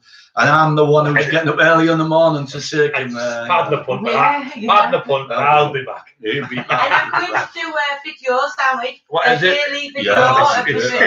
They've got me down as to the hospital. They're actually putting up. I might actually get in because I'm a qualified doctor. You're not doing my scalpel. Guilty? Oh no, please on him. What would you do with that? All of a sudden you got the needle there, put you under. Yeah. Well, I said that the anesthesiologist. I've been in a couple of operations. Said, you know, one of only 2 people that have ever knocked me out because he knew who I was. Yeah. He said, that's good to know. He was the anesthesiologist. I wish you'd have been in that house when I was getting beat up. But if I didn't fight back with ferocity, they wouldn't have been as scared as what they were. And they even admit it. The same people, some of the lads from Sunderland said, a couple of them were no longer here, said, oh, scary man. He said, that was with all of us there. I mean, the only way to kill you would have been a machine gun, wouldn't it? You know, that fucking work, It was crazy. But Jesus must have been there. I had Tony Grange, our church leader, said that that's the person who saved. All these years he's been saved, and Bram said it. There was a Christian Hyde, he said it. Emma said it, Lodo said it, because you're here now for a purpose, and that purpose is to help people. And that's what we're doing. We don't want to bully anyone. We don't want to call people. We just want to be there. I'd rather help someone than hurt someone. And I just want to help people out there. And there's lots of people suffering with mental health and things. I'm helping them every day of the week. And they don't be embarrassed because you've got mental health, because there's nothing wrong with it. Big guys can come out with it, like myself and other people. It is a horrible thing to have anytime you've got it. But we had Steve Norton, who's a very good friend of yours, on last week. He was really good. If anybody wants, you can re-watch the video of him. We've got John Elite on there as well, what we did a couple of weeks ago. These are all It was nice, that one with John Elite, because Gary, it wasn't Gary Carroll. It wasn't like a proper like interview type one. They ended up, they were like just 2 best friends talking. It was really nice. He brought out a different side of him. Do you know what I mean? It was good. Yeah, as well as you conquering the. He's a nice fan, that John Elite. Like, it's very hard to openly admit, especially when you're someone like you, big, powerful man with a massive reputation, to admit that you'd been on drugs and on crack. It's a big thing, but for you to get over it was great. Well, Donald McIntyre said your greatest fight was beating the drugs. I think he's very lovely man, Donald McIntyre as well. Thank him a lot. Try and get him on. Donald, when you're watching, come on the show. You owe him one. Yeah, you owe me one. I did that. McIntyre's good here. Yeah, he's a good lad. When was the time where you decided, when, as well as you got over the drugs, and the time where you thought, right, I'm going to stop answering the phone, go and collect the debt off him, because you were the person, or can you give him a word and the money, where you thought, I've had enough of this, I don't want to have another fight in my life. I don't want to hit anyone, because you don't have to. No. You know, Muhammad Ali didn't have to late years go back in and not. He'd been off with numerous fights. When was the time when you thought, that is it now? About 4 years ago, I'd say. I stopped doing the debts, maybe 6 years. But when I definitely got with them, it was over, because people have offered me loads. One offered me on your race, £2,700 thereby. So, like, I'm walking apart, so will you take the picnic with me and yours? And they always come out with that, saying, I was talking to Tony Grange about it, he said, well done. And Peter offers £5 grand for this and £5 grand for that and 10 grand. But what if, right? It doesn't walk in the park. What if you get caught? Do you know what I mean? You've got to get to earn the money with menaces. You can do things legal now. You know, you make a lot more money, Kevin. Get things legal and peace of mind and be able to wake up in the morning. There's no such thing as doing debts like you used to and money laundering and all that, because you get done for that. And there's no such thing as doing drugs now, because you can't sell drugs, because the police have got too much intelligence. There's too many police performers. And it's not worth doing it, because it destroys your life. And no one's ashamed of being a police informer now, are they? No, but it was years ago, we plastered all over the walls, so even if you weren't a grass call, the grass call. Well, the ones who are doing drugs only get a short space of time on it now, and it's not worth it. Even if you're making £1 million, it's not worth it. And the thing is, all you're doing is destroying other people's lives. Especially these ones who are selling the hard drugs. Has there ever been a time, Brian, when you've... Tony Grange said you're here for a purpose, Brian. I know Tony. Thank you. He's our church leader. And Tony knows. He knows. Is this Tony Rotten Saltburn? No, when you come in to see us, I used to go to Brands over yesterday. I think I know that man. He's great, Tony. I think I know him, you know. Yeah, he's on the, what do you call it? I was having a phone call while we're talking on that. I was on to him live. Has there been a time or times when you've taken drugs, whether it's crack or whatever, and actually took it and thought, you've been that bad, you're going to die? Yeah, look. You know, like where Yeah, loads of times. It must be really, because obviously the crack cocaine's a very scary drug to some as well. Yeah, when they can't get it. You can have a go. One goes so many, a thousand's never enough. It's a great saying. And you just can't get off it. It's just horrible. It's like alcoholics with a drink. One pint, 2 million, a thousand's never enough. I always think, I can remember one time, I don't know whether I mentioned it before, my old friend Datchy Thompson, great lad, and I had K2 at the time, and he come up with Brian Jules, and I caught him jacking up. There was no one in. Yeah. And just as he was jacking up, I looked at him and felt so sorry for him. Yeah. And at the same time, you know, weirdly, that great song came on, The Drugs Don't Work. Yeah, that's right. And I looked at him and I thought, you know, and I remember listening to again after he died, and the tear in my eyes carried his coffin, and how many other people have died through drugs, loads and loads of people, or under the influence of crack cocaine and themselves and that, you know. Yeah, loads and loads, mate. Could be on forever, but it's not a good thing to get. It's not a good. Once you start selling drugs, you end up taking them. Yeah. Nearly everyone who sells drugs ends up taking them. Once you start taking them, then you've done them. Then you just sell them for your own supply. You know, it's just not a nice situation to get up every day. If you know, I need some money for drugs, where I'm going to get it from, and then you're taxing people, fighting people. You're just on a circle going round and round and round. But once you get off that, I'm living the life like I'm living now. I feel fantastic. I've got Emma with us every day.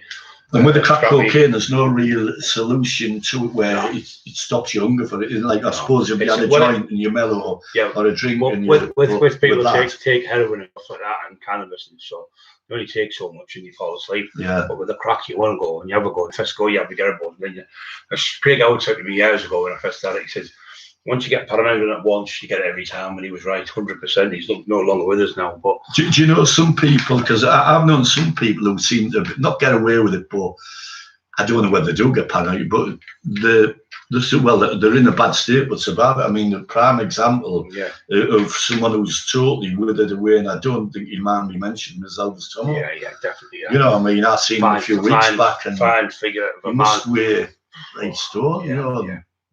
That's all through that. He was a professional boxer, 14.5 stone, trained all the time. Never took that, and just wasted away and nothing. He just looks like he's not going to be here long, is he? Yeah. It's sad. It's sad when you see them like that, don't you? And some of them have been on it for years and years and years. They can't get off it. They're just addicted to it. It's mental scary addiction. And no matter what you say to them at the time, that they're going to, or they feel as if, oh, I'm not having no more, I'm going to get off it. Yeah, they don't. Yeah, they didn't denial. They just keep saying, this is the last day I'm having it, and you'll be off at a week and back on it. So, right, Clive, we've got 5 minutes left. What do you want to say? Because I know you've got to go, you're busy. Yeah, well, just basically to tune in again for more, especially the story about Barry Stewart, which is very, well, I suppose to some who were involved, it might not be funny. Yeah. Or the person's family, but it was done for a reason. It's a good story, I'll tell you. Hold on, Kevin, you've got some more questions. Later about that, but yeah, I'm looking forward to when next Monday, the restrictions are lifted, so then we can do these podcasts outdoors in a Costa Coffee. Might be able to do one in Costa, and there's a couple of years about. Yeah. And another thing, what would be done, I'd like to do, and it's not particularly for my benefit, but it can be anywhere. But my family, my young son, not Richard, Jack's getting involved now. I'm advising with a pub, and it's a nice, cosy one. Is for your viewers or whatever to have a night out somewhere and a chat with Brian. Even if we have to hire a social club or whatever, but it'd be good to have a get together, everyone, and talk face to face, because that much to talk about, man. Yeah, we've been offered lots of gigs all over. And I'm looking forward to them, because it'll be great. London's have asked us to do one, Hartlepool one's asked us to do one. I mean, you do the PowerPoints, can't you, with the pictures on? Yeah, it's going to be good. It's going to be good. We've got loads of stuff to talk about. Loads of guest appearances to go. Everything's looking bright, isn't it? The future looks really good. Were you saying something else? Yeah, I think there's a few questions. L71L716, can you say happy birthday to his son who follows you, Brian? Happy birthday to L71. If you give me his name, and I'll drop him a little thing if you can you? Yeah. And another one about L7, I bet you don't know this, but you will do. In a Paul McCartney song called Simon, it mentions the name L7. Yeah, it says it will be L7 if I ever get to heaven. So happy birthday. Right, from Paul McCartney. Brian, how many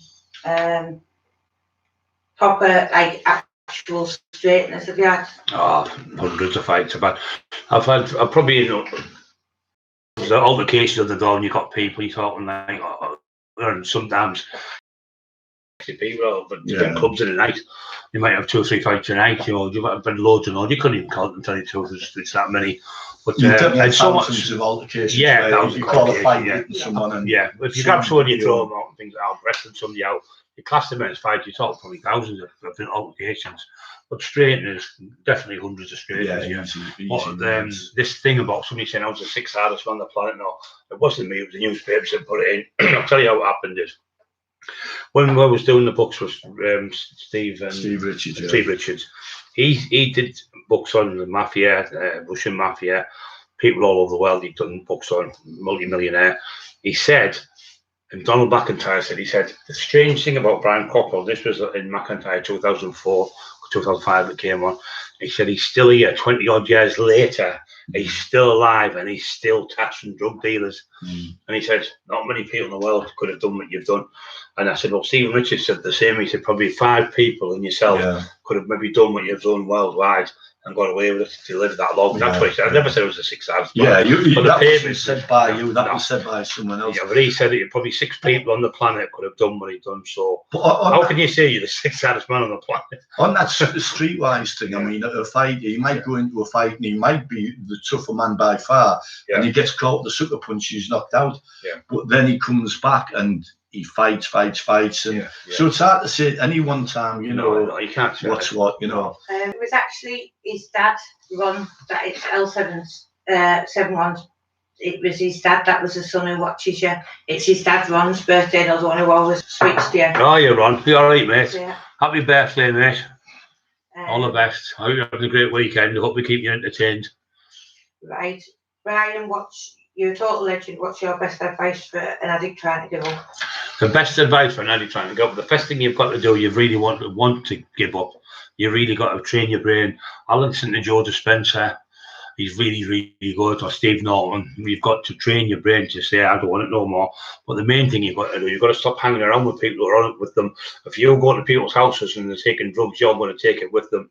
So you've got to disassociate yourself from them people. Take the SIM card out of your phone. Write the numbers down who are good people, the ones who are drug dealers, bin the card, chop it up, burn it, whatever, put it down the toilet.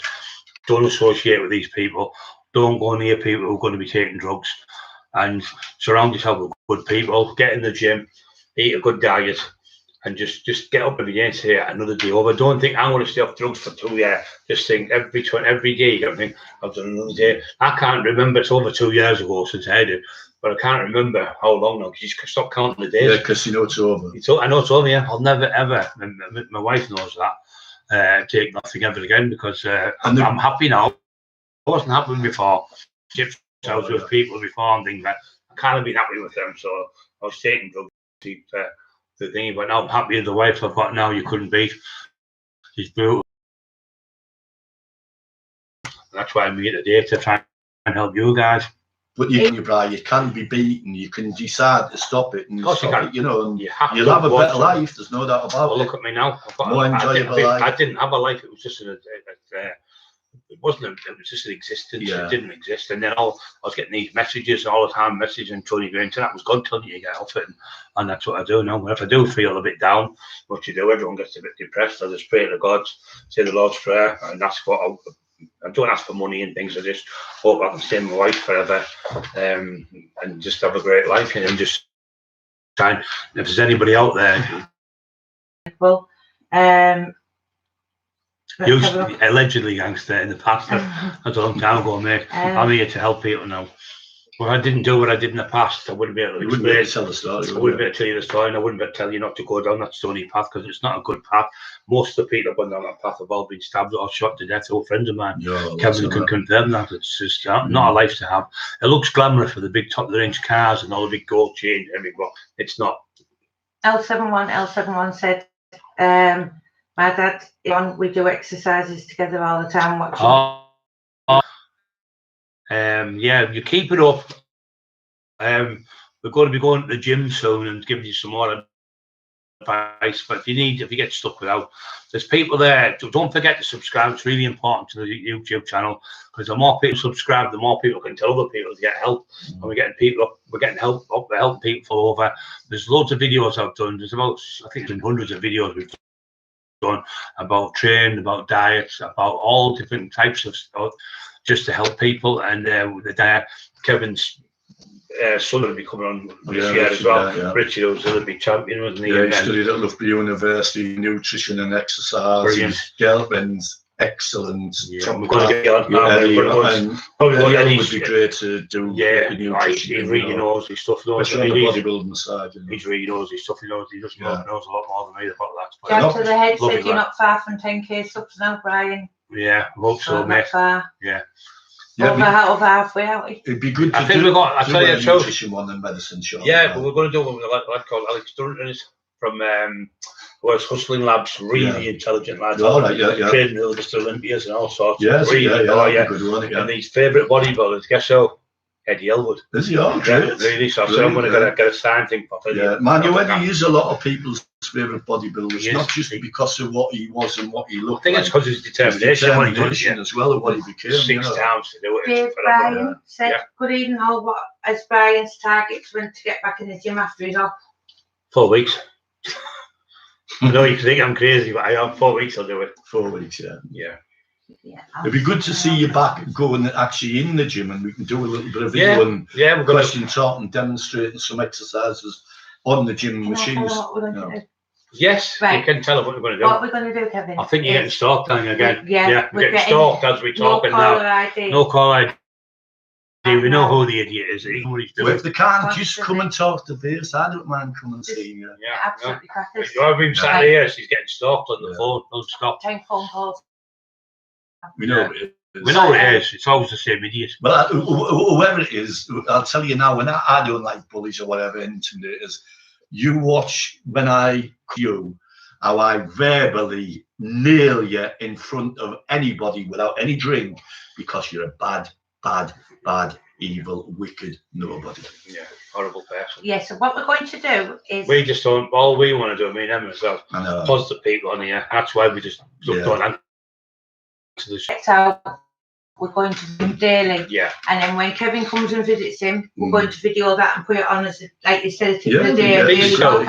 And then we'll just ask him how he is, how he's recovering. So we'll go right through it. So it'll be like a recovery journal. Not the corner. Ionic bragging.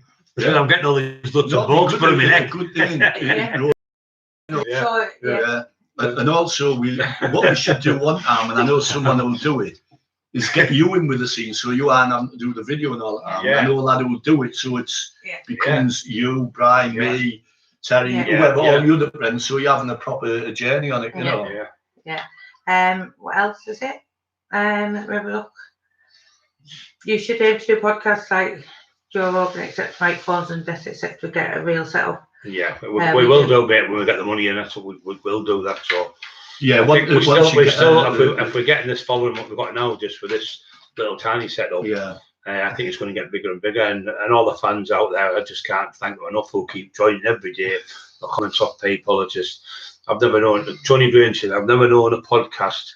You get people 40-60% like it, 40% don't. You get 30-70, we're getting like 98-99% likes. There's only one idiot keeps doing it, it's the one up the road. Because as soon as you have said that, you stop now. Yeah, it stopped. Yeah, so the person who just told off, it stopped, because obviously everything in the police will be watching this or whatever, because I think they're monitoring everything now.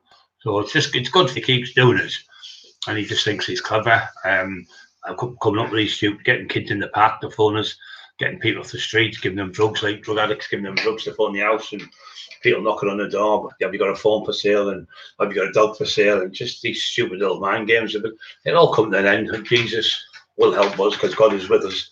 Everyone's saying how amazing this has been tonight, and how they love it each week. Yeah. Some people have said it's actually better than going out. And they get a can and it's there Saturday night. Oh, that's great, guys. Well, I can advise them on some, even though I'm not an expert. I'll post some photos to you, Emma, of drinks which you can try And I say I use it for medicinal purposes, meaning medicine. And all I use it was a couple of pints on the night or just to mellow me down. Yeah. But another thing for therapeutics, with some advice that any of it's good for you, doesn't it, if you only drink a bit. Is when you're feeling depressed, which we all do sometimes, or lonely, start talking to yourself and answer yourself back, or do what I do. I look in the mirror, I start laughing at myself. I look at myself and say, fucking hell, you're an idiot, you. What are you feeling down about, you know, and all that type of thing. Yeah, of course. But some great lagers about and bottles out. I said that to Steve, don't you? I said, I thought to myself, I'm really talking to myself. I said, but you get some good questions and you get brilliant answers. Brilliant answers back, I get all the right, I ask myself the question, get all the right answers. You know, someone that'll always stand by you all your life is yourself. And you whip yourself, so enjoy your own company. Exactly. You've got a couple more questions. This is a question I asked this one, because there's people out there like that. Some Magic Stephen said, what advice could you give if somebody owes money to a dealer and can't pay? Somebody owes money to a dealer and can't pay. It's good question. Oh, it's a good one. It's a hard one because what people usually do, they usually go to the family, the mum, the brother, sister, and they help them to bail them out. 9 times out of 10. The thing is, I wouldn't ignore it, because the last thing you want is drug dealers coming to your house, putting windows through. Probably try and phone them up and get an mediator between them to talk to them and say, look, can you pay so much a week? Yeah, you communicate on their behalf. And the drug dealer, please just show a bit of discretion. Don't give them any more. Pay what you give them. Why give them more? Because they can't pay for it. You're just going to end up getting the drug dealer. I'm not saying deal drugs, but the one who is dealing drugs, don't give to people who can't afford it, because you're going to end up hurting them. Then you're going to go to jail for it. So but yeah, trying to mediate with them and try and. I'll just find don't bury your head in the sand. Don't be afraid to go and talk to them and say, I haven't got the money, but I can give you so much. Yeah, and try and see them alone and not in a pub or somewhere where they can give you a bit of mouth or whatever. Faji said you should get adverts in your email companies asking to sponsor you and promote their equipment for them to see you. That's what a lot of people Sports Direct, people keep saying to me, so I think I might go and see him. The other thing, Brian, about these podcasts are going to get better and better with better equipment. But the other good thing, visually, there's that many places you can go to do them in there, you know, like with the other stuff. Where you might be travelling out of town or whatever. We're in the same place all the time, probably gets a bit boring, especially for us. No, we'd like to go to places like the park. Sit in the park on the beach, things like that, and do a podcast. And just a bit open, just nice to have it out and that for people. Somebody's just joined your channel and said, new to your channel, like what I'm hearing, genuine guys with big hearts, great stuff. That's lovely, isn't it? Yeah, thank you. Brian PC, thank you. Kindness costs nothing, he said. That's what my mum always said. It costs nothing to be polite. Manners cost nothing. It actually takes some effort to be nasty and a dickhead doing it in a bully. Well, actually, you know, to be me. Yeah. But the thing about it, I'm 63-year-old and I can't help. I tell them that the dickheads. Even if they give us a smack in the mouth, they'll get a can of beans on the head. I hate dickheads. Yeah, just leave people alone. Any more questions? Another quick one, Bri, if I can quickly mention. A really good friend of mine, Anne Rafter, who texted me. Oh, sorry, somebody just said Anne Sparks Direct Bands. Yeah, we taught them how to do elastic band training. There's some great, absolutely fantastic routines I've done for you on the YouTube channel. So don't forget to subscribe, guys, because we're getting up there. So we just want to keep helping more people. Yeah, this Anne Rafter, a good friend of mine from many years ago. I've never seen her for a long time. Winnie Banks girl, lovely lass. She messaged me last night. Hey, Brian's losing his temper on Facebook with someone, and she, even though she hasn't met you, she politely said, "I'll do us a favour. We really like him, and can you tell him not to react and not to get into any bother? He's telling some great stories." So it just shows you how much support you've got, you know. Yeah, well, we did that. So we reacted to one last night. I had to come out with it because it was good and I've come out with it. I've just told the truth, and I was called me a liar. Like, I don't tell lies, and that's why I've done the lie detector. But that's person now has been outed. Obviously, there's nearly 20,000 people come on, and not one bad comment for 550 thumbs up, and 350 comments, and not one believed the word they were saying. So, thank you very much to the public for all the support, because without you guys, we wouldn't be able to do this. Yeah, that's really good. Just some other questions. Someone wants to donate a chip. What's the chip? 67 young chip. Yeah.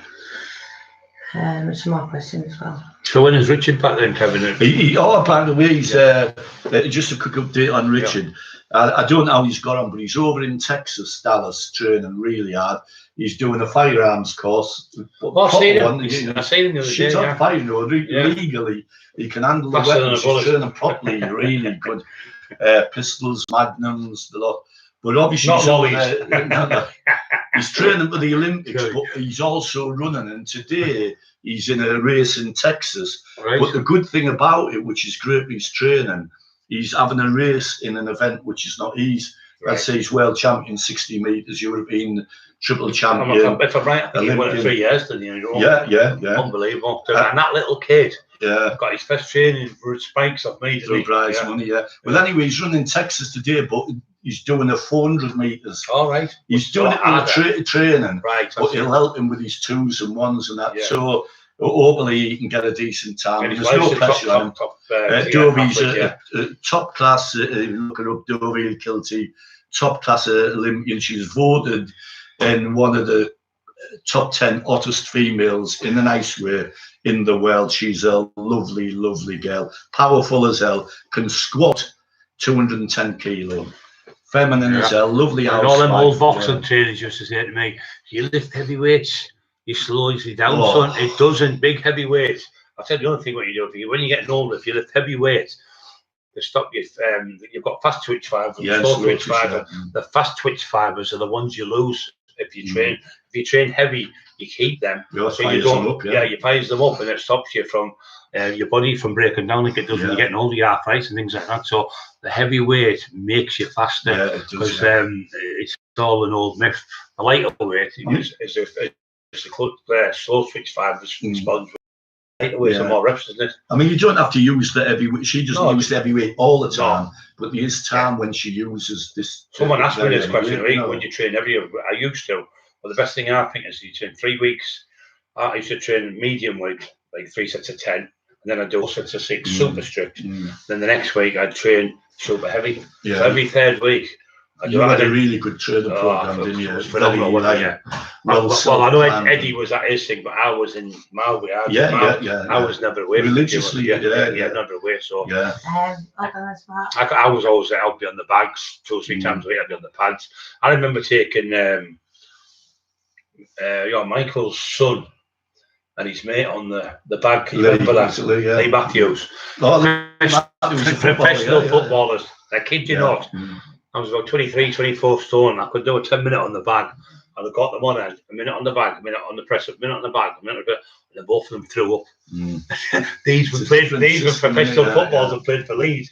And Lee Matthews scored in one of the European Cups or something for Leeds United. And he went, how the hell can you do 10 minutes on that bag?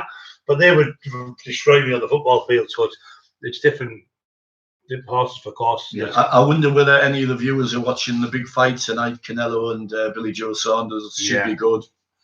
Might listen to it on the radio. Good fight. Both really good fighters, aren't they? There's some more on here.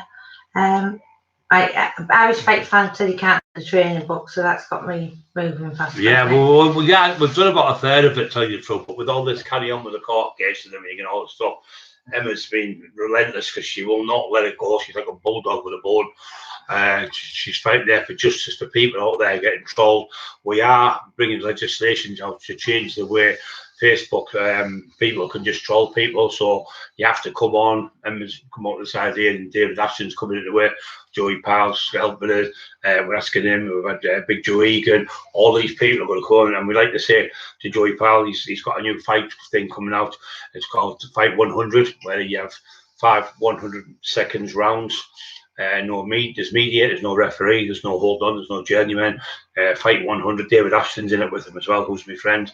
This sport, it's massive. It's going to be. Sounds really I think the 6-ounce gloves. They're going to put a microphone in the gloves, so when you hit, you can actually feel it. You actually be in the ring where you can hear it. I think they're putting perspiration on, the heartbeat, so you can have the earphones on, so you can, as if you can hear and the fighter's fighting. And it's going to then realise how hard it is. Exactly, Kevin. That's what David said. Because when you hit, you don't even actually hear them. the sound, but when you're in the ring, you can hear it. So they're going to see armchair experts who see them. Like says, you should have done this. You can't see that big flashing light or explosion or. So it's going to be like the 21st century boxing for me. I was talking to Stewie Armstrong the other night, and lovely lad Stewie last night, and he does his boxing as well. So we've got been invited to that. The bare knuckle fighting as well. But yeah, I think it's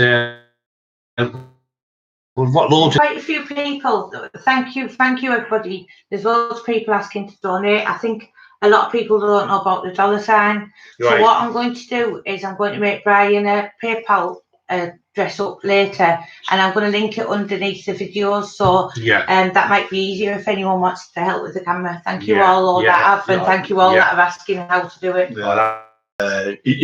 Outside, inside, with the weather.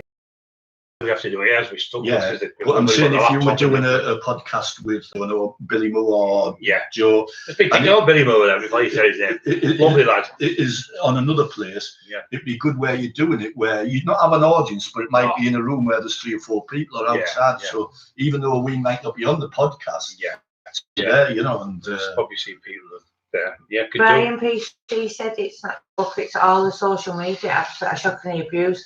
We know that. With nasty stuff. And what was that thing you found out about the suicide with the kids? Well, it was something like if you get bullied, fair bully, face to face, it's 3.8%. Was it not 5.1%? I think it was. And if you're getting bullied online, it's 8.3%. So it's nearly double. Because what happens if you're getting bullied at school, you can go home. Nowadays, and you'd have peace and quiet, but you can't because you've got your phone now. So you're bullied 24 hours. There's people torturing them, and these idiots who we've had on tonight again. So non-phone calls sitting there raping my wife and burn the house down and kill the dog. Unforgivable, that just terrible. We still don't wish them any harm. We still hope, pray to God that they can get help. But they are mentally ill. They are deranged. I'm not being disrespectful. They are. I'm a qualified care worker. I'm really good at psychology. Steve Norton said the other day, you really know your stuff. And I do know my stuff. And these people, what they do, Kevin, they're talking about themselves. They keep changing. I think they keep getting daft haircuts, and then there'll be a joker one week and there'll be something else. But they're not happy who they are. They have to keep pretending to be something else. I'm this, I'm a top author, I'm a movie star, I've got millions, I'm doing this, I'm making millions. They're not right in the head. I haven't got a penny to scratch nothing. And what the best advice is to do to this person is to go and watch the black and white film, Tom Courtney, Billy Liar. And then watch it again and again, because that's you. Billy Liar. And it's not just him, there's others doing it. All torturing people. And he's getting other people to do it. And people, he's going around telling them horrendous stories. I've been up there threatening kids with knives. The police have been to my house 11 times. Over 11 different offences I'm supposed to have done. And every time they went, we've told them any more, you're getting charged with wasted police time. He's at the police station every day making loads of lies. You do the same. I mean, if I had done these things, I'd have been charged. I'd be charged. You do the same with everyone. He does it, Everyone will get rid of him. But people, you can only fool people so many times. And people, there's thousands of people onto him. I mean, just they all know what he's doing. They all know his tricks. And Frankie Bam Bam was on today with me. Thanks for phoning me today, mate. And Terry Dicklon and Gio come to see us and bought a book. Thank you very much, mate. There's just lovely people out there. The world's full of lovely people.